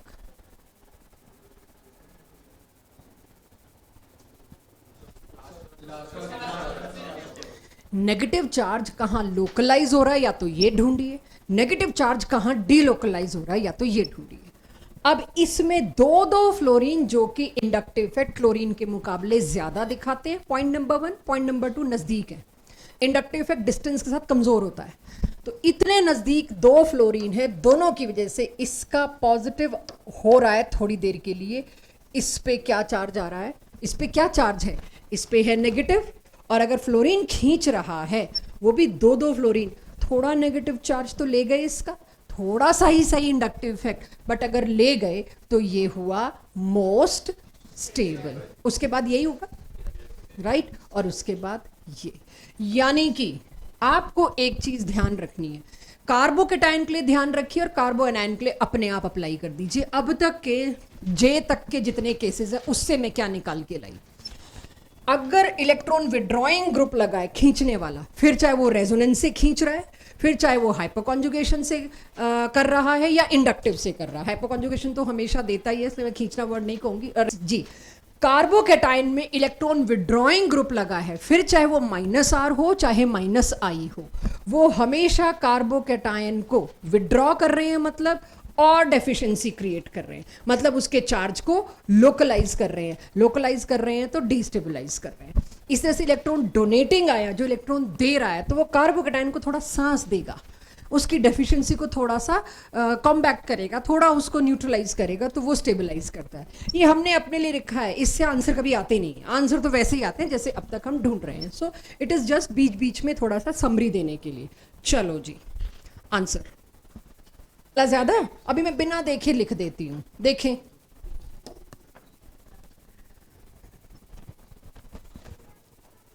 यस, खींच रहा है, पहले ही वो पॉजिटिव है, तुम उसको और पॉजिटिव पहुंचा रहे हो। यहां क्या है, methyl is showing +I effect, ये किसी को देता है अपनी इलेक्ट्रॉन डेंसिटी, ये खींचता है। तो इसने इलेक्ट्रॉन डेंसिटी थोड़ी सी ही पहुंचाई, partial double partial negative, but कम से कम इस पॉजिटिव को थोड़ा तो नेगेटिव दिया, बहुत कम ही सही, तो स्टेबलाइज किया, डीलोकलाइज किया। या कह लो अब इसके पॉजिटिव को ये यहां पर नेगेटिव दे रहा है, तो खुद पे क्या ले रहा है, पॉजिटिव। वो पॉजिटिव चार्ज यहां तक पहुंच पाया, तो यस, अब समझ आ गया कैसे इफेक्ट्स लगाने हैं, कहां लगाने हैं। गुड। अब आप मेरे को कुछ और प्रैक्टिस, ये तो थी मेरे हेल्प से करने वाली, अब है मेरी हेल्प टोटल गायब हो जाए। And if this is my test question,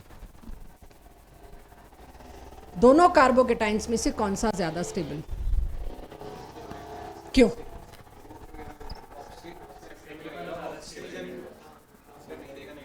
comparatively nitrogen जल्दी लोन पेयर दे देगा। दोनों FME दिए, ठीक है, दोनों FME दिए और उसमें ज्यादा स्टेबिलिटी इस तरफ है। रीजन आपने दे दिया, तो मुझे अब नहीं लगता मुझे लिखना चाहिए, अपने नोट्स में खुद लिखेंगे आप जब आपको stability order first, second, third, कौन सा ज्यादा स्टेबल। अब वो मेटा वाले इफेक्ट जो आज पढ़ाया, अब वो वाली बात ध्यान में लानी मैं शुरू करूंगी। यहां पर ग्रुप कौन सा होगा?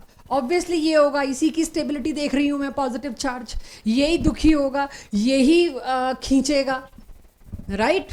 तो इसमें तो सोचना ही नहीं है क्या होगा, इंजन तो पहले ही डिसाइडेड है, तुम्हें चूज तो वहां करना है जहां दोनों न्यूट्रल हो और कुछ और इफेक्ट आ रहा हो। यहाँ तो पता ही है कार्बोकेटाइन स्टेबिलिटी के चक्कर में ये जो बॉन्ड है ये किसके पास चला जाएगा? बेंजाइलिक कार्बन के पास। बेंजाइलिक कार्बन के पास ये बॉन्ड गया, फिर ये इधर गया, एंड सो ऑन। मुझे बताइए इन तीनों में से कौन है जो पॉजिटिव चार्ज को मैक्सिमम डीलोकलाइज कर रहा है? बेंजीन रिंग तो तीनों में ही है, तो ये 6 कार्बन तो देखना भी मत। इतना डीलोकलाइजेशन तो तीनों में है, सो डोंट सी दिस वाला delocalisation now, see which is सबसे लास्ट वाले में क्या है, सॉरी, सबसे कम स्टेबल, सबसे लास्ट वाला। ये भी तरीका सही है। आप लीस्ट और मोस्ट बताइए क्यों? क्योंकि ये, अच्छा अभी आती हूँ, एक सेकेंड। जब यहां पर पहुंच रहा है रिंग, ऑर्थो और पैरा पे ही चार्जेस आते हैं, ये मैं याद करा के आई हूँ। तो पैरा पे ये वाला चार्ज पहुंच जाएगा दूसरी तीसरी रेजोनेटिंग स्ट्रक्चर में, तीसरा वो जो दोनों साइड आती है बॉन्ड, नीचे यहाँ चार्ज पहुंचता है, तीसरी फॉर्म पक्का ये बनने वाली है। जब इस वाले कार्बन पे पॉजिटिव चार्ज बनता है, अगर वो चीज क्लास को नहीं आती जो मैंने अभी मेटा की कराई, तो ये स्लाइड तुम्हारे सामने मैंने लानी नहीं थी, मैंने स्किप करनी थी। तो आज की क्लास में प्लान करके कि ये पढ़ाना है, इसीलिए मेटा इफेक्ट लाई हूं मैं। तो अब आप ये सोचिए, इस पे पॉजिटिव चार्ज आता है, थोड़ा जूम किया है ध्यान से यहां। इस पे पॉजिटिव चार्ज का मतलब क्या है? Positive, single bond, double bond. इस पॉजिटिव को कौन खींच के ले गया? एक तरह से एरो उल्टा बना है, खींच के ले गया, और उधर बता रही हूं। अब यहां पे आया पॉजिटिव। अब सोच के देखो, एन डबल बॉन्ड ओ में एरो तो यहीं आना था, इस पे तो कोई फाइट ही नहीं है, इंजन तो तय है, एरो तो यहीं आना था। यानी कि यहां पर जब ये एरो इधर आया, ये इसको खींच रहा है। पैरा पोजीशन पर पहले ही पॉजिटिव चार्ज आ रहा था, NO2 ने भी चाहे 10%, 20%, 50% इस बॉन्ड को थोड़ी देर के लिए खींच के इसी पैरा पे पॉजिटिव चार्ज ला दिया। हो गया डबल एक्यूमुलेशन, हो गया लोकलाइजेशन ऑफ पॉजिटिव चार्ज। सिर्फ पैरा पे इसने ढेर लगा दिया पॉजिटिव चार्ज का। भाई तेरा तो जो आ रहा था सो आ रहा था, मेरी तरफ से भी पॉजिटिव चार्ज है। तो इसका रेजोनेंस पैरा पे इसको देख के और लगा, इसने तो लगाना ही लगाना था, और इस पॉजिटिव पे और ज्यादा जब पॉजिटिव गया तो ये लीस्ट स्टेबल होगा, क्योंकि यहां पे मुझे चार्ज का एक्यूमुलेशन नजर आ रहा है, लोकलाइजेशन नजर आ रहा है। और इसमें क्या हुआ, फिर सोचती हूं, इसमें भी यहां पॉजिटिव आया होगा। इस पॉजिटिव को सुकून देने के लिए इसने अपना लोन पेयर इसको दिया, थोड़ी देर के लिए मैं अपने ऑक्सीजन पे रख लेता हूं। तो वो पॉजिटिव जो यूं गुजर के जाना था इधर, इसमें क्या हुआ, वो पॉजिटिव यूं गुजर के यहां तक आ गया, एक एटम और आ गया थोड़ी देर के लिए। Let me share your positive charge, happy. सबसे ज्यादा स्टेबल ये। और इसमें क्या किया, उल्टा काम। तुम अपना जो पॉजिटिव घुमा रहे हो, मैं भी अपना साथ में देने में आ रहा हूं, अपना भी पॉजिटिव दे दिया, 2 पॉजिटिव चार्ज के रास्ते बन गए। Not happening, highly unstable. Second is most stable, third is least stable. ये स्लाइड करा पाऊं उसके लिए मेटा है, और उसी के लिए मेरे को आज का एफर्ट है। तो अब आप समझ लीजिए, इसके बाद हर जगह ये पॉजिटिव पॉजिटिव समझने की जरूरत नहीं, अब सिर्फ ये देखना है पैरा पे है, इफेक्ट होगा जी। कौन सा इफेक्ट है? -R। -R है तो ये खींच लेगा और पॉजिटिव देगा रिंग को। रिंग पहले ही अपने एक पॉजिटिव से दुखी है, तुम उसको दूसरा दे रहे हो, खत्म क्वेश्चन। अब बार बार ये पैरा पे पॉजिटिव लेगा देगा, ये एरो मत बनाना, कंफ्यूज होगे, तुम लोग हैंडल नहीं कर सकते, और जरूरत भी नहीं है। सब्जेक्टिव में तो आना नहीं है, सीधे आपको ऑब्जेक्टिव में स्टेबिलिटी ऑर्डर पूछा है, वाई वी नीड, मैं पूरा घुमा घुमा के दिखाऊं, I know what is the effect. तो अब उसको थोड़ा सा करते हैं जरा प्रैक्टिस, कि आपको ये भी एकदम बाय डिफॉल्ट मसल मेमोरी में आ जाए। दोनों में से कौन सा कार्बोकेटाइन ज्यादा स्टेबल? क्विक, क्योंकि क्विक करोगे तभी गलती है। क्यों? क्योंकि इसका इफेक्ट है +M। +M का मतलब क्या है? अपनी इलेक्ट्रॉन डेंसिटी दे रहा है, और ये पॉजिटिव चार्ज से भूखा ही होने वाला है। इसमें पॉजिटिव चार्ज डेफिशिएंसी है, तो +R ने आते ही क्या किया, +M ने आते ही क्या किया, उसके पॉजिटिव चार्ज को थोड़ा सा रिलैक्स किया, और यहां पे मेटा पे ये चाह के भी प्लस आर नहीं दिखा पाएगा. No effect, no resonance effect. कोई और इफेक्ट होगा इस OH का प्रभनूर? चलो रेजोनेंस रेजोनेंस हो गई बात. क्या इस OH की वजह से यहां तक या इस OH का कोई और इलेक्ट्रॉनिक इफेक्ट होता है? Can it behave as something else, hyperconjugation, inductive और एनीथिंग? इंडक्टिव है इसका O, इलेक्ट्रोनेगेटिव है. वो चीज आने वाली है, इसीलिए अलर्ट कर रही कि इसमें रेजोनेंस तो नहीं है लेकिन इसमें माइनस आई है. बट रेजोनेंस के आगे इसको कौन देखता है, इसीलिए नहीं देखा, वरना है. अंडरस्टूड? तो मोर स्टेबल कौन सा रहा फिर? तय है बात, सेटल्ड एवरीवन. ठीक है, मतलब यहां तक पहुंचा नहीं, चलो यहां बना दूंगी. तो इंडक्टिव इफेक्ट है, यहां तक आएगा, उसके आगे वैनिश हो जाएगा. एग्रीड, बिल्कुल सही कह रहे हो. तीसरे कार्बन के बाद उसको लेते ही नहीं है. क्लियर है सबको? आएगी वो चीज, उसके लिए बात कर रही हूं अभी, आपको तब दिख जाएगी. यहां कोई दिक्कत? अपनी अकल से. अब मेटा वाली बात आपकी मसल मेमोरी में डाली जा रही है. रीजन बेशक भूल जाओ, ये याद रहे जब मेटा पे है ना तो मेरे को मीजोमेरिज्म इफेक्ट के आगे क्रॉस लगाना है. पहले तो वो करना है मुझे. मेटा पे है तो रेजोनेंस सोचना भी नहीं. किसके मेटा पे? जो रेफरेंस है. रेफरेंस मेरा कार्बन पे पॉजिटिव चार्ज है, उसी को स्टेबलाइज करने ढूंढ रही हूं मैं. तो जी क्या होगा यहां पर?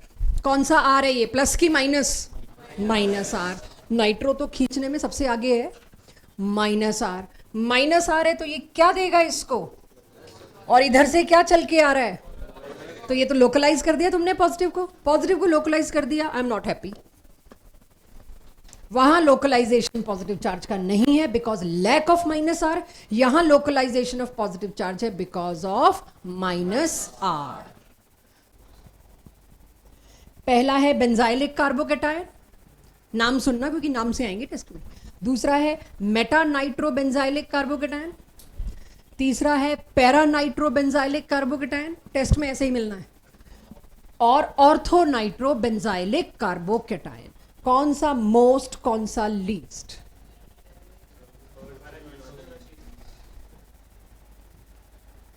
देखिए इसमें तो रेजोनेंस लगता नहीं है.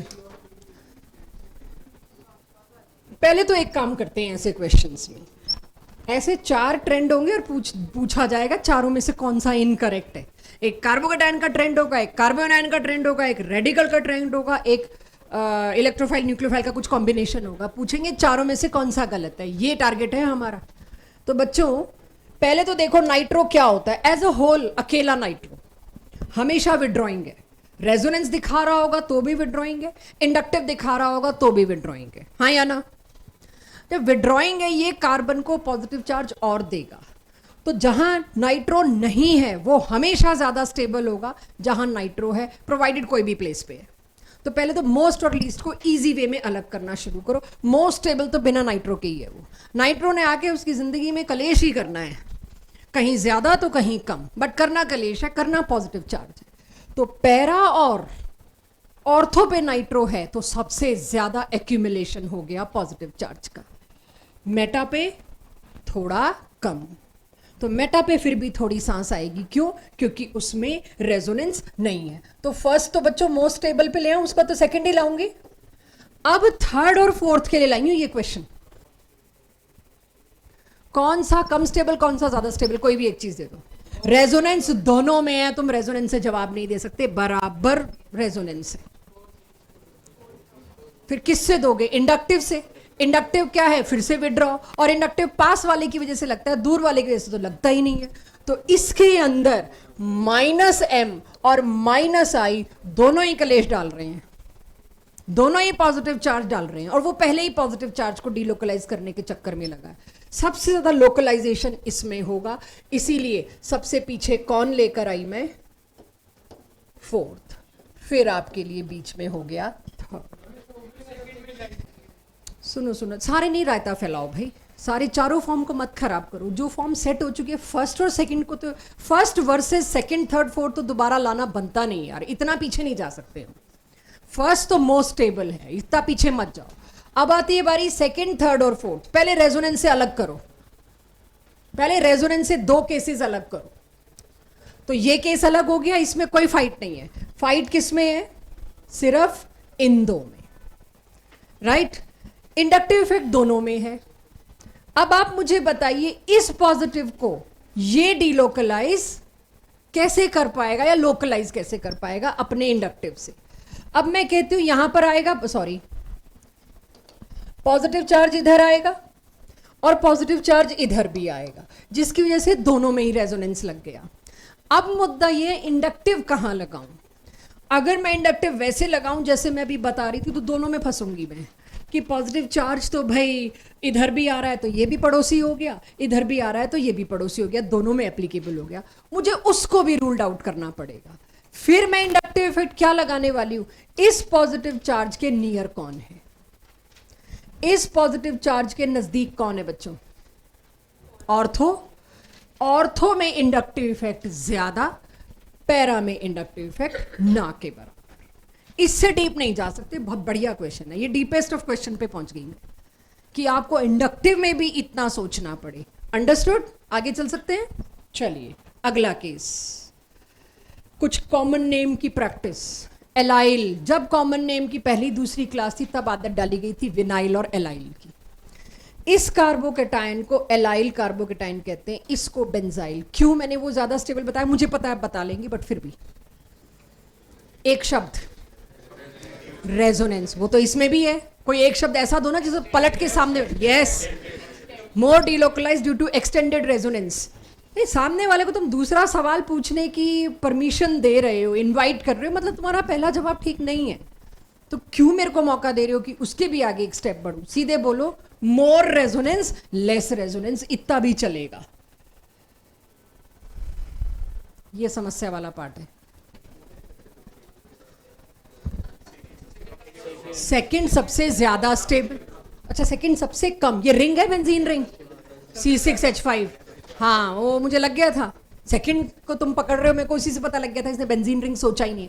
अब समझ लो जो रिंग हम बना के देते हैं और पूछते हैं, एग्जाम में आपसे गलती इस वजह से नहीं होगी कि आपको कराया नहीं गया, एग्जाम में गलती होगी आपने रिंग बना के दे दिया था तो फटाक से सोच लिया, अब टेस्ट में आपने ऐसे दे दिया। बच्चों टेस्ट में बेंजाइलिक कार्बोकेटाइन मिलेगा, ये भी नहीं मिलेगा C6H5CH2+। यस,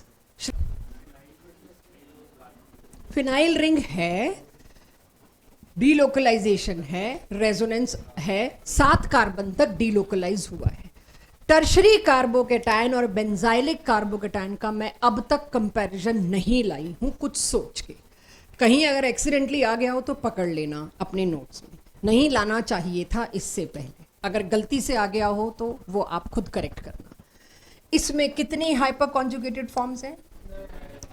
हाइपर कॉन्जुगेशन को रेजोनेंस के आगे इग्नोर किया जाता है, but 9 hyperconjugation forms exceed resonance. 9 is big thing as compare to resonance. और रेजोनेंस अभी वो भी एक हर जगह का रूल नहीं है। क्यों इसके लिए हमें सोलोमन पे जाना पड़ा है, आपको अब समझ आ गया हो कि बेंजाइलिक कार्बोकेटाइन और टर्शरी कार्बोकेटाइन में आप किसको स्टेबल बोलोगे? टर्शरी को। 9 alpha H contributed more as compare to resonance, be it benzene ring resonance. अब इन दोनों के बीच तो बात तय हो गई, ठीक है, मैं सिर्फ अभी इन दोनों की बात कर रही हूं, फर्स्ट सेकंड थर्ड में, फर्स्ट और सेकंड में। अब इसके बाद ये तो फिर आगे ही पहुंच गया, दैट इज वेरी क्लियर। जब ये इससे आगे पहुंच गया तो इससे आगे तो पहुंचेगा ही, इसकी रेजोनेंस के आगे थोड़े ना ये कोई बड़ी चीज थी, तो इसको अंडरस्टूड क्या देना पड़ेगा? दिस। ये आपको याद रखना है कार्बोकेटाइन स्टेबिलिटी में। अब तक कार्बोकेटाइन स्टेबिलिटी जो चल रही थी विद सम इफेक्ट्स चल रही थी, अब जो कार्बोकेटाइन स्टेबिलिटी चल रही है तो अभी भी इफेक्ट्स, लेकिन एक प्रोबेबिलिटी फैक्टर भी होता है। 9 अल्फा H होने की वजह से probability of delocalisation of this positive charge increases too much as compare to this and this. ये तीनों, हाँ जी, हाँ 9 से ऊपर ले आओ कार्बोकेटाइन, लाओ तो सही 9 अल्फा से ऊपर, फिर मैं ला दूंगी वो केस। ये वही बात है, जब हम सांप सीढ़ी खेल रहे हैं 102 आया तो किधर जाएंगे हम कहते हैं आए तो सही, पहुंचो 102 पे, फिर देखेंगे भाई आगे है ही नहीं। ऐसा मैंने कुछ नहीं बोला। That's where you are putting different statements. Did I said something like that कि किसी भी? आई एम सेइंग सिर्फ टर्शरी कार्बोकैटायन और बेंजाइलिक कार्बोकैटायन में फाइट हुई तो, अदरवाइज रेजोनेंस हमेशा आगे है। लेकिन 9 अल्फा तुम ला देना, अभी 2 क्लास देती हूँ तुमको, 9 अल्फा से ज्यादा लाओ फिर बात करेंगे। कार्बोकैटायन मुझे पता है 12 अल्फा आते हैं, एल्कीन में आते हैं, कार्बोकैटायन में नहीं आते। कार्बोकैटायन का चौथा बॉन्ड बना कैसे सकते हो तुम? 9 is maximum, that is why it is maximum. ठीक है, क्लियर? तो जो ऊपर मैंने क्या बताया, टर्शरी इसी पे लड़े थे। आप कहते हो टर्शरी कार्बोकैटायन बेंजाइल से ज्यादा स्टेबल है, फिर टर्शरी कार्बोकैटायन को आपने पीछे क्यों कर दिया? ये एक्सटेंडेड बोलो जो मर्जी बोलो, ये benzyl as well as allyl दोनों है।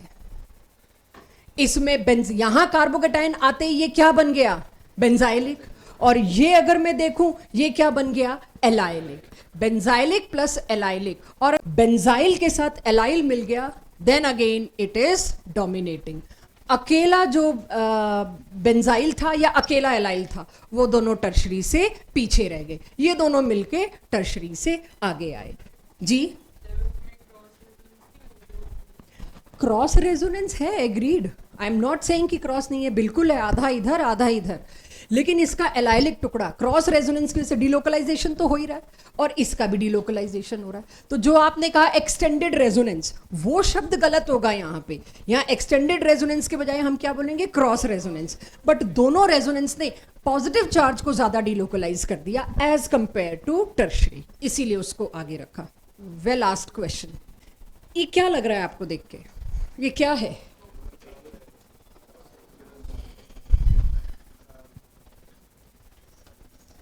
वन, टू, 3, 4, 5, 6 साइक्लोहेक्सेन है, अगर 6 डॉट्स को देखती मैं। ठीक है, अब तक आपको मजबूरी है, हमने अब तक आपको साइक्लो रिंग यूं ही दिखाए हैं क्योंकि पेन पेपर पे बनाने होते हैं इजी। एक्चुअली में बस भाई, एक्चुअली में ये ऐसा ना नेचर में पॉसिबल नहीं है। सारे sp3 हाइब्रिडाइज, कैसे बनाओगे भाई ये रिंग? सभी sp3 हाइब्रिडाइज है, एंगल आपको पता है क्या जाएगा।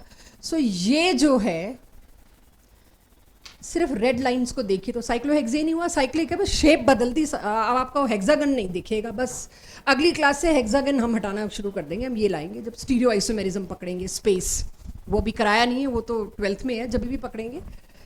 Cyclohexane clear everybody? अच्छा, उस पर पॉजिटिव चार्ज है। अगर मैं इसको साइक्लोहेक्सेन के कार्बोकैटायन को ऐसे बनाऊं तो कहना मत हमारी मैम ने ना कराया नहीं है। ये कह के आते हैं, कुछ कहते हैं स्कूल में मैम ने कराया ही नहीं वो। और वो स्कूल टीचर्स मेरे को फिर फ़ोन करते हैं, मैक्सिमम को मैं जानती हूँ, मैक्सिमम मुझे जानते हैं, मैम आपके बच्चे कह रहे हैं आपने ये नहीं कराया है। मैं बताती हूँ ये नहीं कराया है। साइक्लोहेक्सेन को ऐसे बना दिया, थोड़ी सी शक्ल बदल दी, तो आपको आदत होनी चाहिए। दोनों साइक्लोहेक्सेन है। क्लियर सबको? अब मैंने एक ब्रिज बॉन्ड की तरह, एक ब्रिज की तरह इस तरह से एक कार्बन और ले आई। अब ये ब्रिज क्यों है? Why I am saying it a bridge? इस कार्बन से इस कार्बन तक पहुंचने का छोटा रास्ता ब्रिज।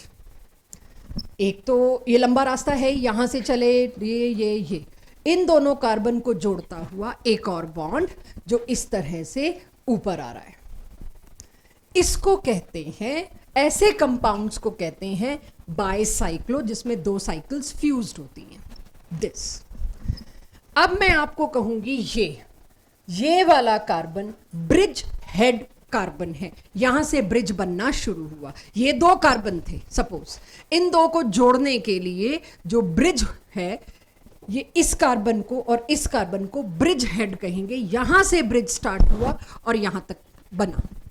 तो ब्रिज हेड कार्बन पर पॉजिटिव चार्ज मतलब 120 डिग्री एंगल की डिमांड पॉसिबल ही नहीं है।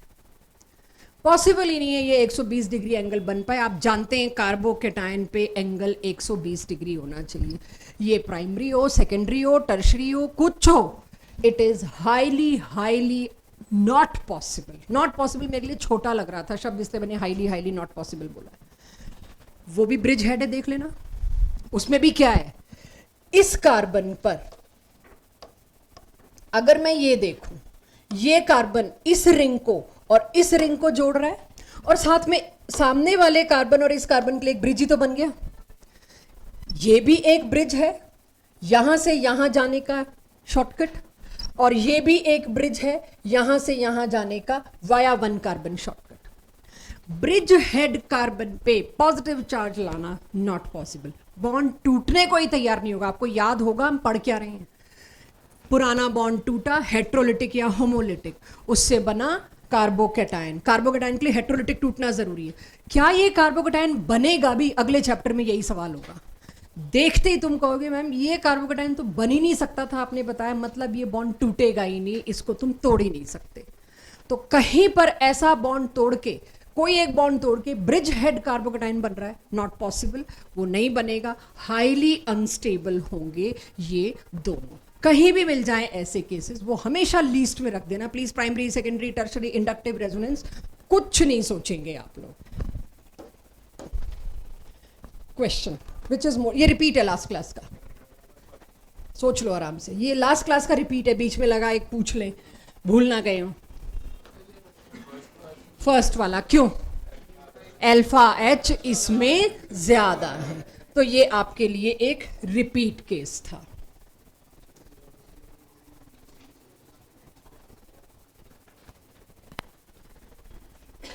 फिर से सोचा ऑर्थोमेटा पे बात करें, भूल ना गए हो, ऑर्थोमेटा पैरा मसल मेमोरी में लाना है। मैंने फर्स्ट को मैक्सिमम स्टेबल दिया है, क्यों, मुझे सिर्फ एक बात जाननी है इसमें,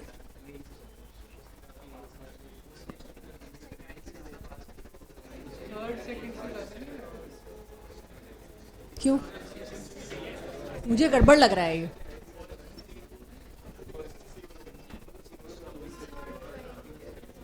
ठीक ही है, पहले तो ये देखो, मुझे मेरा डाउट मैं आपसे शेयर करती हूँ। I don't agree what is written here, मैं बिल्कुल एग्री नहीं कर रही यहाँ क्या लिखा है। क्यों, सुनिएगा, ये कार्बोकैटायन रेजोनेंस तो है ही, इसीलिए मेरे को इसमें रेजोनेंस तो देखने की जरूरत नहीं है, तीनों में बराबर रेजोनेंस है, I don't want to see it. फिर मैंने देखा मिथाइल, मिथाइल का मैंने येलो कलर से इंडक्टिव इफेक्ट लोकेट किया है विच डिमिनिशेस विद डिस्टेंस, लेकिन मैंने हाइपर कॉन्जुगेशन कैसे इग्नोर कर दिया। बेंजीन रिंग पर मिथाइल हो, उसका हाइपर कॉन्जुगेशन होता है। Now give me correct answer. Inductive तो मैं तब देखूंगी ना जब कोई दो इफेक्ट बराबर कर रहे होंगे, ठीक है, वो भी देख लेंगे। हाइपर कॉन्जुगेशन बताइए इसमें, क्विक, सबसे ज्यादा स्टेबल या कम स्टेबल बताओ कोई एक। फर्स्ट क्या, मोस्ट। भाई इंडक्टिव इफेक्ट फर्स्ट में भी है, इंडक्टिव नहीं सॉरी, हाइपर कॉन्जुगेशन, इसमें भी हाइपर कॉन्जुगेशन के आगे प्लस एच वाई लिख दूं क्योंकि ये प्रोवाइड कर रहा है, ये दे रहा है इलेक्ट्रॉन डेंसिटी, और इसमें भी हाइपर कॉन्जुगेशन है, और हाइपर कॉन्जुगेशन का डिस्टेंस से कोई लेने देना नहीं। मेटा पर हाइपर कॉन्जुगेशन नहीं होगा, रेजोनेंस जैसा ही है, मेटा पर हाइपर कॉन्जुगेशन नहीं होगा। This and this, first and third दोनों में because of hyper conjugation carbocation थोड़ा स्टेबल हो जाएगा, क्योंकि ये तीन अपने पे पॉजिटिव चार्ज लेने को तैयार है, ये तीन अपने पे पॉजिटिव चार्ज लेने को तैयार है, और कार्बन अपना बॉन्ड उसको दे रहा है उसके पॉजिटिव चार्ज को न्यूट्रलाइज करने के लिए। अंडरस्टूड। तो सबसे ज्यादा स्टेबल की फाइट तो पता नहीं, बट सबसे कम स्टेबल तो एटलीस्ट मुझे पता चल गया, मेटा। मेटा माने सेकेंड, सबसे कम स्टेबल तो भाई ये है, हाँ या ना। अब मेरे को बताओ कौन सा सबसे ज्यादा स्टेबल, फर्स्ट और थर्ड। फर्स्ट, हाइपर कॉन्जुगेशन दोनों में बराबर है, दोनों से ही उसकी झोली भर रही है, भाई आ रहा है सामान उसके पास, लेकिन इंडक्टिव इसमें लग पा रहा है, इसमें नहीं लग पा रहा ड्यू टू डिस्टेंस। तो सबसे ज्यादा स्टेबल में कौन आया, फर्स्ट, उसके बाद कौन आया, third. This should be the right order. Clear ना।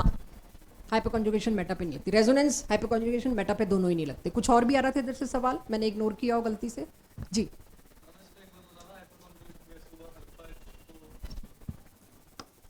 अनसैचुरेशन का पड़ोसी अल्फा और अल्फा कार्बन, टॉल्वीन में बताया था ना हाइपर कॉन्जुगेशन होता है।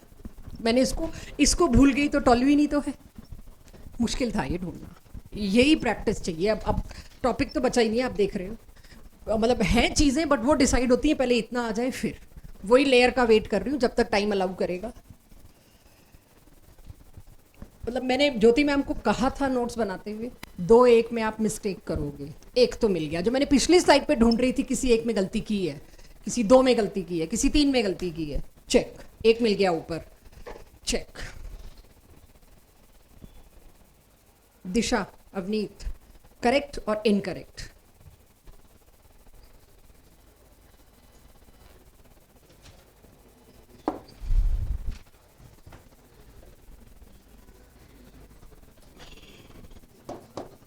टाइम है तो सोचा कुछ कर दो, ये कर सकते हो, ये करा के आई हूं, रिपीट है ये। क्या यही मोस्ट स्टेबल होगा? प्रॉब्लम आने वाली है फर्स्ट और थर्ड में, दोनों में प्लस आर लग रहा है। फर्स्ट में देखो तो प्लस आर, थर्ड में देखो तो प्लस आर। अब दोनों को इक्वली स्टेबल बताऊं? नहीं। फिर मैं देखती हूं इंडक्टिव।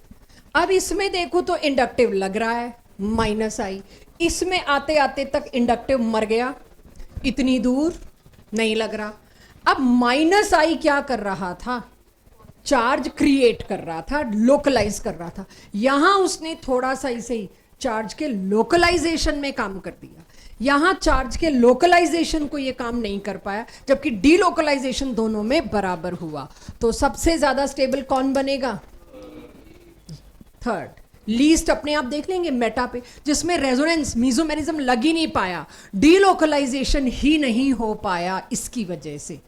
तो ये क्या होगा? Least stable carbocation. अंडरस्टूड? इतना आगे चल सकती हो?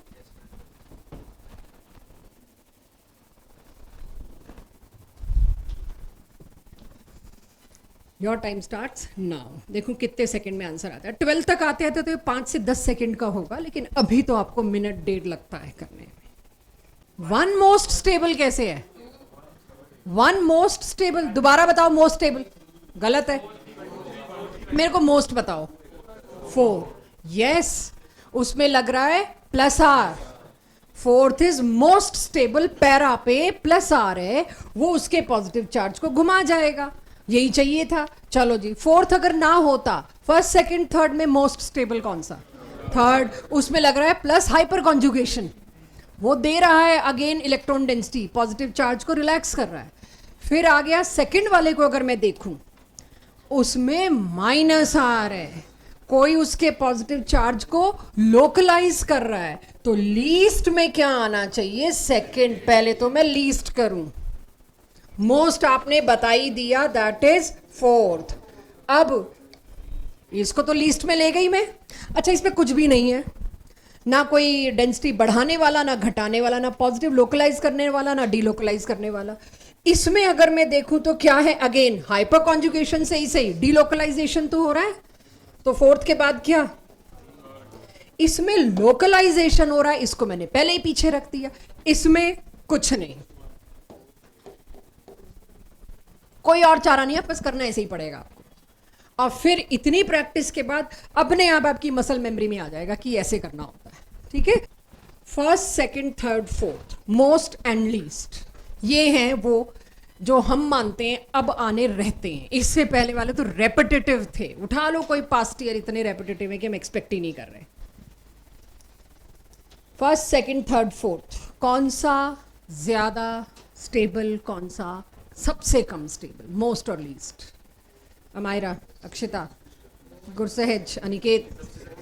सेकंड इज मोस्ट, क्योंकि एफएमई है, ये भी तो एफएमई है।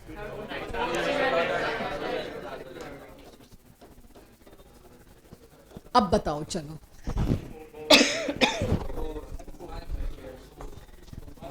ये कैसे विड्रॉइंग है? रेजोनेंस इफेक्ट का नाम भी चाहिए, रेजोनेंस की वजह से। ये रेजोनेंस की वजह से है कि दो तीन रीजन बनते हैं। एक तो ये कि ये रेजोनेंस की वजह से इस कार्बन पे पॉजिटिव चार्ज, दो पॉजिटिव चार्ज एक साथ, मतलब ही नहीं। दूसरा, इस कार्बन की हाइब्रिडाइजेशन क्या है, sp, इस पे फंसे हुए हैं हम ठीक ठाक, राइट, इस पे फंसे हुए हैं। और ये कहाँ फंसेंगे, जिस दिन फंसेंगे उस दिन याद दिलाऊंगे, भी याद नहीं आ रहा। आई होप मेरे टेस्ट का ना हो, इसीलिए मैं डिस्कस भी नहीं करना चाह रही। sp hybridised carbon is more electronegative, इसीलिए खींचेगा। इसका इंडक्टिव इफेक्ट भी विड्रॉइंग है, क्लियर फर्स्ट, और उसके बाद करेक्ट। इस सब को FME दोबारा लिख दिया, किसी को ना पता हो, अच्छा हमने कर रखा था नीचे, सेकंड थर्ड कर ही लोगे अब आप। एकदम अलग एक चीज आती है, साइक्लोप्रोपाइल मिथाइल कार्बोकेटाइन। पहले तो इसके नाम को समझिए, साइक्लोप्रोपाइल मिथाइल कार्बोकेटाइन। तो साइक्लोप्रोपाइल मिथाइल कार्बोकेटाइन, इसका शॉर्ट फॉर्म चलेगा CPM। इतना बड़ा नाम मैं बार बार ना बोल पाऊंगी, ना नोट्स में लिखने को कह पाऊंगी। CPM जैसे FME था वैसे ही CPM। तो अब तक आपको गॉड कौन बताया गया, FME, राइट, रेजोनेंस में। यहाँ रेजोनेंस वो रेजोनेंस नहीं है जो आप पढ़ रहे हैं, आउट ऑफ दिस वर्ल्ड कह लीजिए, आपका जो रेजोनेंस का वर्ल्ड है उससे बाहर निकल रहे हैं। यहां पर ये एक्सट्रीमली हाईली स्टेबल है, नॉट बिकॉज ऑफ रेजोनेंस। तो वो मिलता है साइक्लोप्रोपाइल मिथाइल केटायन अकेला। इसके अंदर एक स्पेशल टाइप की रेजोनेंस होती है जिसको डांसिंग रेजोनेंस के नाम से जाना जाता है। आपको रेजोनेंस पढ़ा दिया, क्रॉस रेजोनेंस पढ़ा दिया, हाइपर कॉन्जुगेशन पढ़ा दिया, ये नहीं पढ़ा सकते। डांसिंग रेजोनेंस नाम का एक फिनोमिना है, ऑर्बिटल ओवरलैप डायग्राम से देखना पड़ता है, जो इसको एक्सट्रीम स्टेबल बना देता है। इसीलिए जहां आप CPM देखेंगे वहां हाईएस्ट स्टेबिलिटी ऑफ कार्बोकेटायन होगी। यहां मेरे ऑल केसेस क्लोज हो जाते हैं। तो अब डिमांड आती है, फिर आप एक टेबल ही दे दो ना ट्रेंड का, क्या है, तो वो अब आपके लिए आ रहा है, आप कैसे करोगे। 3 CPM है ये, cyclopropyl carbocation, cyclopropyl carbocation, cyclopropyl carbocation कहीं। तो अब यहां पे अगर मैं आपसे पूछूं, मेरी हेल्प कीजिए, 1 2 3 4 5 6 7, मोस्ट लीस्ट चूज करिए। फर्स्ट वाला मोस्ट, चलो ये तो अभी भी बताया, ताजा ताजा याद था, तो मैंने गलत ही क्वेश्चन पूछ लिया। चलो लीस्ट, अरे 6, हाँ थोड़ा टाइम लो, PH माने फिनाइल, सेकंड इज लीस्ट, यस, क्यों, yes, Baeyer's angle strain theory या एंगल स्ट्रेन, वंडरफुल। लीस्ट तो सही आ गया मेरे पास, अब मोस्ट भी सही आ गया। अब थोड़ा अंदर घुसने की कोशिश करें। एक सेकेंड, मैं कंफ्यूज ना हो जाऊं उसके लिए। फर्स्ट और वो लीस्ट बुक है, सेकंड एंड में आएगा, फर्स्ट के बाद कौन,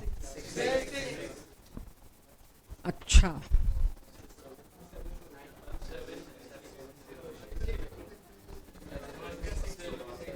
मैंने टर्शरी और सॉरी, हाँ मैंने टर्शरी यानी 7th और 4th में बताया था, वो केस कहीं और मत लगा देना टर्शरी वाला।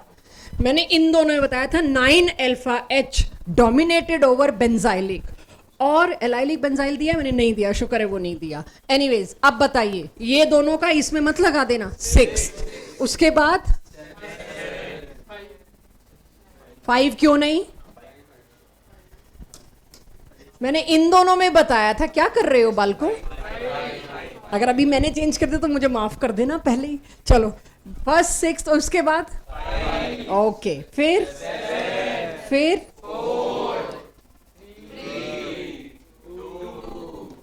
देखें क्या है, अभी भी देख लो, मौका है कुछ बदलने का। कहाँ लिखूं 2, गाना गा के बोल रहे हो बदतमीज बच्चे सारे के सारे। चलो चेक, मैं इसीलिए इसको ऑफ ऑन नहीं कर रही कि टाइम नहीं है मेरे पास। हर एक के साथ रीजन होना इज मोस्ट इंपॉर्टेंट। CPM आपने आइडेंटिफाई कर लिया था, एंगल स्ट्रेन आपने आइडेंटिफाई कर लिया था, आपको पता है आपका पेन एरिया ये था जिसके लिए मैंने इसको पकड़ा है, बाकी कोई पेन एरिया था ही नहीं, बाकी आप कर लेते। अभी बताया था ये आपने कर लेना था। दिस वॉज माई सरप्राइज, मैं उम्मीद कर रही थी ये भूले बैठे होंगे, लेकिन गुड यू रिमेंबर्ड। मेन मेरा मुद्दा ये था, फिनाइल और टर्शरी वाला आप कर पा रहे हो कि नहीं, बेंजाइल और टर्शरी कार्बोकेटायन। कोई इशू? तो अब मैं क्वेश्चन पेपर का स्टैंडर्ड तो अच्छा एक्सपेक्ट करूं जो पढ़ाने का है, तो दिस। अब आप एक एक शब्द का मतलब दोबारा समझिए क्या लिखा है। सबसे पहले कौन मिलेगा मेरे को? एफएमई, स्टेबिलिटी ऑर्डर में। फिर किसको ढूंढना है मेरे को? सीपीएम है। एरोमेटिसिटी नेक्स्ट चैप्टर, ठीक है, सारा एक साथ नहीं कराया जा सकता है, बहुत बड़ा टॉपिक है, नेक्स्ट चैप्टर का है, पूरा एक लेक्चर लगता है। सो एफएमई, उसके बाद कौन आया मेरे पास? उसके बाद एरोमेटिसिटी जो नेक्स्ट चैप्टर है। इसीलिए आपको मैं टेस्ट में ये वाला रेंज नहीं दे सकती, नेक्स्ट चैप्टर में ये रेंज भी ऐड हो जाएगी। फिर क्लियर? सबसे पहले एफएमई, फिर सीपीएम एंड सो ऑन। ये है पूरे कार्बोकैटायन स्टेबिलिटी के ऑर्डर का कंप्लीट आइडिया, जो इन नोट्स में भी है। ये बताना क्या रब हुआ होगा यहां से? एंटिसिपेट। मेरे को विनाइल कार्बोकैटायन, नाउ नोटेड। सबसे पहले क्या बना है वो बताओ, फिर आते हैं इसमें। सबसे पहले को नाम देना हो तो ट्राइफिनाइल बेंजाइलिक तो है, वो तो मुझे पता दे लोगे, 3 फिनाइल है। ट्राइफिनाइल मिथ नहीं, मिथ को कैसे भूल जाऊं? Triphenyl methyl carbocation most stable, ठीक है। इसमें मैंने एफएमई नहीं डाला, शायद मैंने सीपीएम नहीं डाला, डोंट फाइंड दैट, वो तो पता ही है कितनी आगे आने, उसको तो क्या ही मैं चेन में डालती। चेक ऑल ऑफ दिस, मैंने टर्शरी को इससे आगे रखा है, ध्यान दीजिएगा। यहां आपका कार्बोकैटायन स्टेबिलिटी का एक प्रॉपर ऑर्डर आपके पास आ गया। ब्रिज्ड अगर मैं लिखती तो सबसे पीछे लाती, ये भी हम कर सकते हैं, राइट। एफएमए लिखती तो मैं सबसे आगे लाती। तो जो अंडरस्टूड है सबसे आगे या सबसे पीछे होने, उसको कभी ऐसे ट्रेंड्स में नहीं लिखा जाता, just to save time. Back bonding याद है? चलो याद करते हैं बैक बॉन्डिंग क्या थी। ये कौन सा कैटायन हुआ? Methyl carbocation. ये कौन सा कार्बोकैटायन है जी? है तो मिथाइल ही, लेकिन इसके साथ 3 क्लोरीन लगे, ट्राइक्लोरोमिथाइल कार्बोकैटायन। अगला देखना क्या बना हुआ है। अब which one is most stable, which one is least stable, अपनी सोच से पहले तो देखिए भाई। देखिए पॉजिटिव चार्ज तो हर ही कार्बन पे है, मुझे ये देखना है। अब इन दोनों में तो मुझे इंडक्टिव इफेक्ट लगाने के अलावा कुछ दिखता ही नहीं, तो इसमें 3 क्लोरीन क्या कर रहे हैं उसी कार्बन पे, तो 3 क्लोरीन इसके चार्ज को और लोकलाइज कर रहे हैं। तीनों की वजह से इस पे क्या चार्ज आ रहा है? Partial positive, partial positive, partial positive. First और सेकंड में कोई मेरे को पूछे तो कौन सा मोस्ट स्टेबल इन दोनों में? तो सेकंड तो और पीछे हो गया। तो कल को आप ये मत करने लग जाना इसमें आपको और भी लिखना चाहिए था, मिथाइल के बाद आपको वो लिखना चाहिए था, नहीं। ऐसे तो आप 100 का बना दोगे। अभी हमें कैटेगरी लिखनी होती है, उस कैटेगरी में फर्दर कभी नहीं लिखना होता। So anyways same I expect from this, ये और भी अनस्टेबल होना चाहिए था क्योंकि फ्लोरीन का इंडक्टिव इफेक्ट ज्यादा है। बट यहां पर 2p में लोन पेयर है, I have lone pair in 2p, और कार्बन पे क्या है? एक वेकेंट p ऑर्बिटल जो कि अनहाइब्रिडाइज्ड है। इसमें क्या शुरू हो गई, जो मैंने शुरू में ही बात की थी, बैक बॉन्डिंग। पूछने का इरादा था ही नहीं, बताने का था। बैक बॉन्डिंग की वजह से इसमें तो पॉजिटिव, तो एफएमई वाली बात सी होगी, कुछ एफएमई जैसा हो गया, राइट।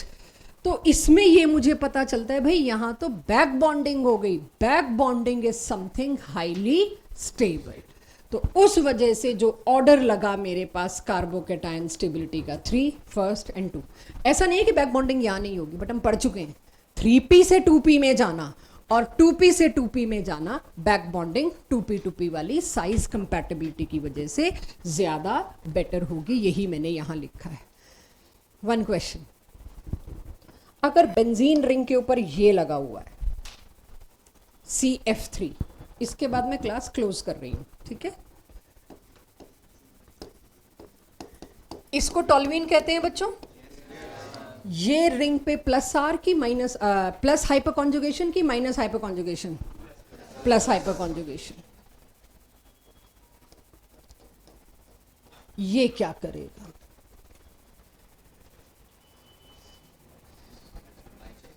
खींचेगा, क्योंकि 3 फ्लोरीन। अब मैं कार्बोकटाइन नहीं दे रही, कहीं कहो मैम बैक बॉन्डिंग, अब इसके पास कुछ खाली नहीं है, अब इसके पास सिर्फ एक ही चीज है, इसके पास है 3 फ्लोरीन मेरे साथ जुड़े हुए हैं।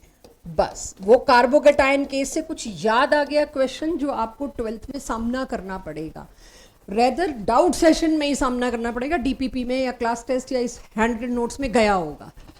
ये जो है ये कौन सा इफेक्ट दिखा देगा? माइनस आई इन तीनों की वजह से ये इतना ज्यादा इलेक्ट्रॉन विड्रॉइंग हो गया कि ये इस पाई बॉन्ड को अपनी तरफ खींचने लग पड़ा। एफएमई में भी सारा डिटेल मैंने नहीं दिया आपको। एफएमई 2 जगह नहीं होता।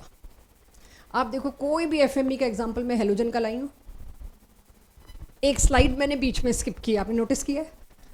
एक स्लाइड को मैंने स्किप किया है, मैं दिखा, हेलोजन है, मैंने स्किप किया है, मुझे नहीं लग रहा कि आज आप ले पाएंगे इसीलिए, but good at least somebody observed कि इसमें एफएमई क्यों नहीं। हेलोजन में कुछ स्पेशल केस है, तो वो स्लाइड में लिखा है, हेलोजन में कुछ अलग है। तो पहले ये बताइए, क्लियर हो गया ये वाला? ये हम कर चुके हैं, बट स्टिल ये लास्ट क्लास में हो चुका है। रेजोनेंस के अंदर मैंने कार्बो एनायन स्टेबिलिटी दिखा दी थी और मैंने कहा था मैं अगली क्लास का पहले ही कुछ लेके चल रही हूँ हाथ में। देखिए लास्ट क्लास में ये हुआ था, नेगेटिव चार्ज का जितना डीलोकलाइजेशन उतना स्टेबल, नेगेटिव चार्ज का जितना लोकलाइजेशन उतना ही अनस्टेबल। तो यहां पर आपके सामने बात हो रखी है कि कौन सा कार्बो एनायन ज्यादा स्टेबल होगा, कौन सा कम। ये सारे क्योंकि किए हुए हैं, डिस्कस किए हुए हैं थोड़े बहुत, इसीलिए इसको मैं आपके लिए होमवर्क में डालना चाहूंगी। स्टिल ये देखना एक बार,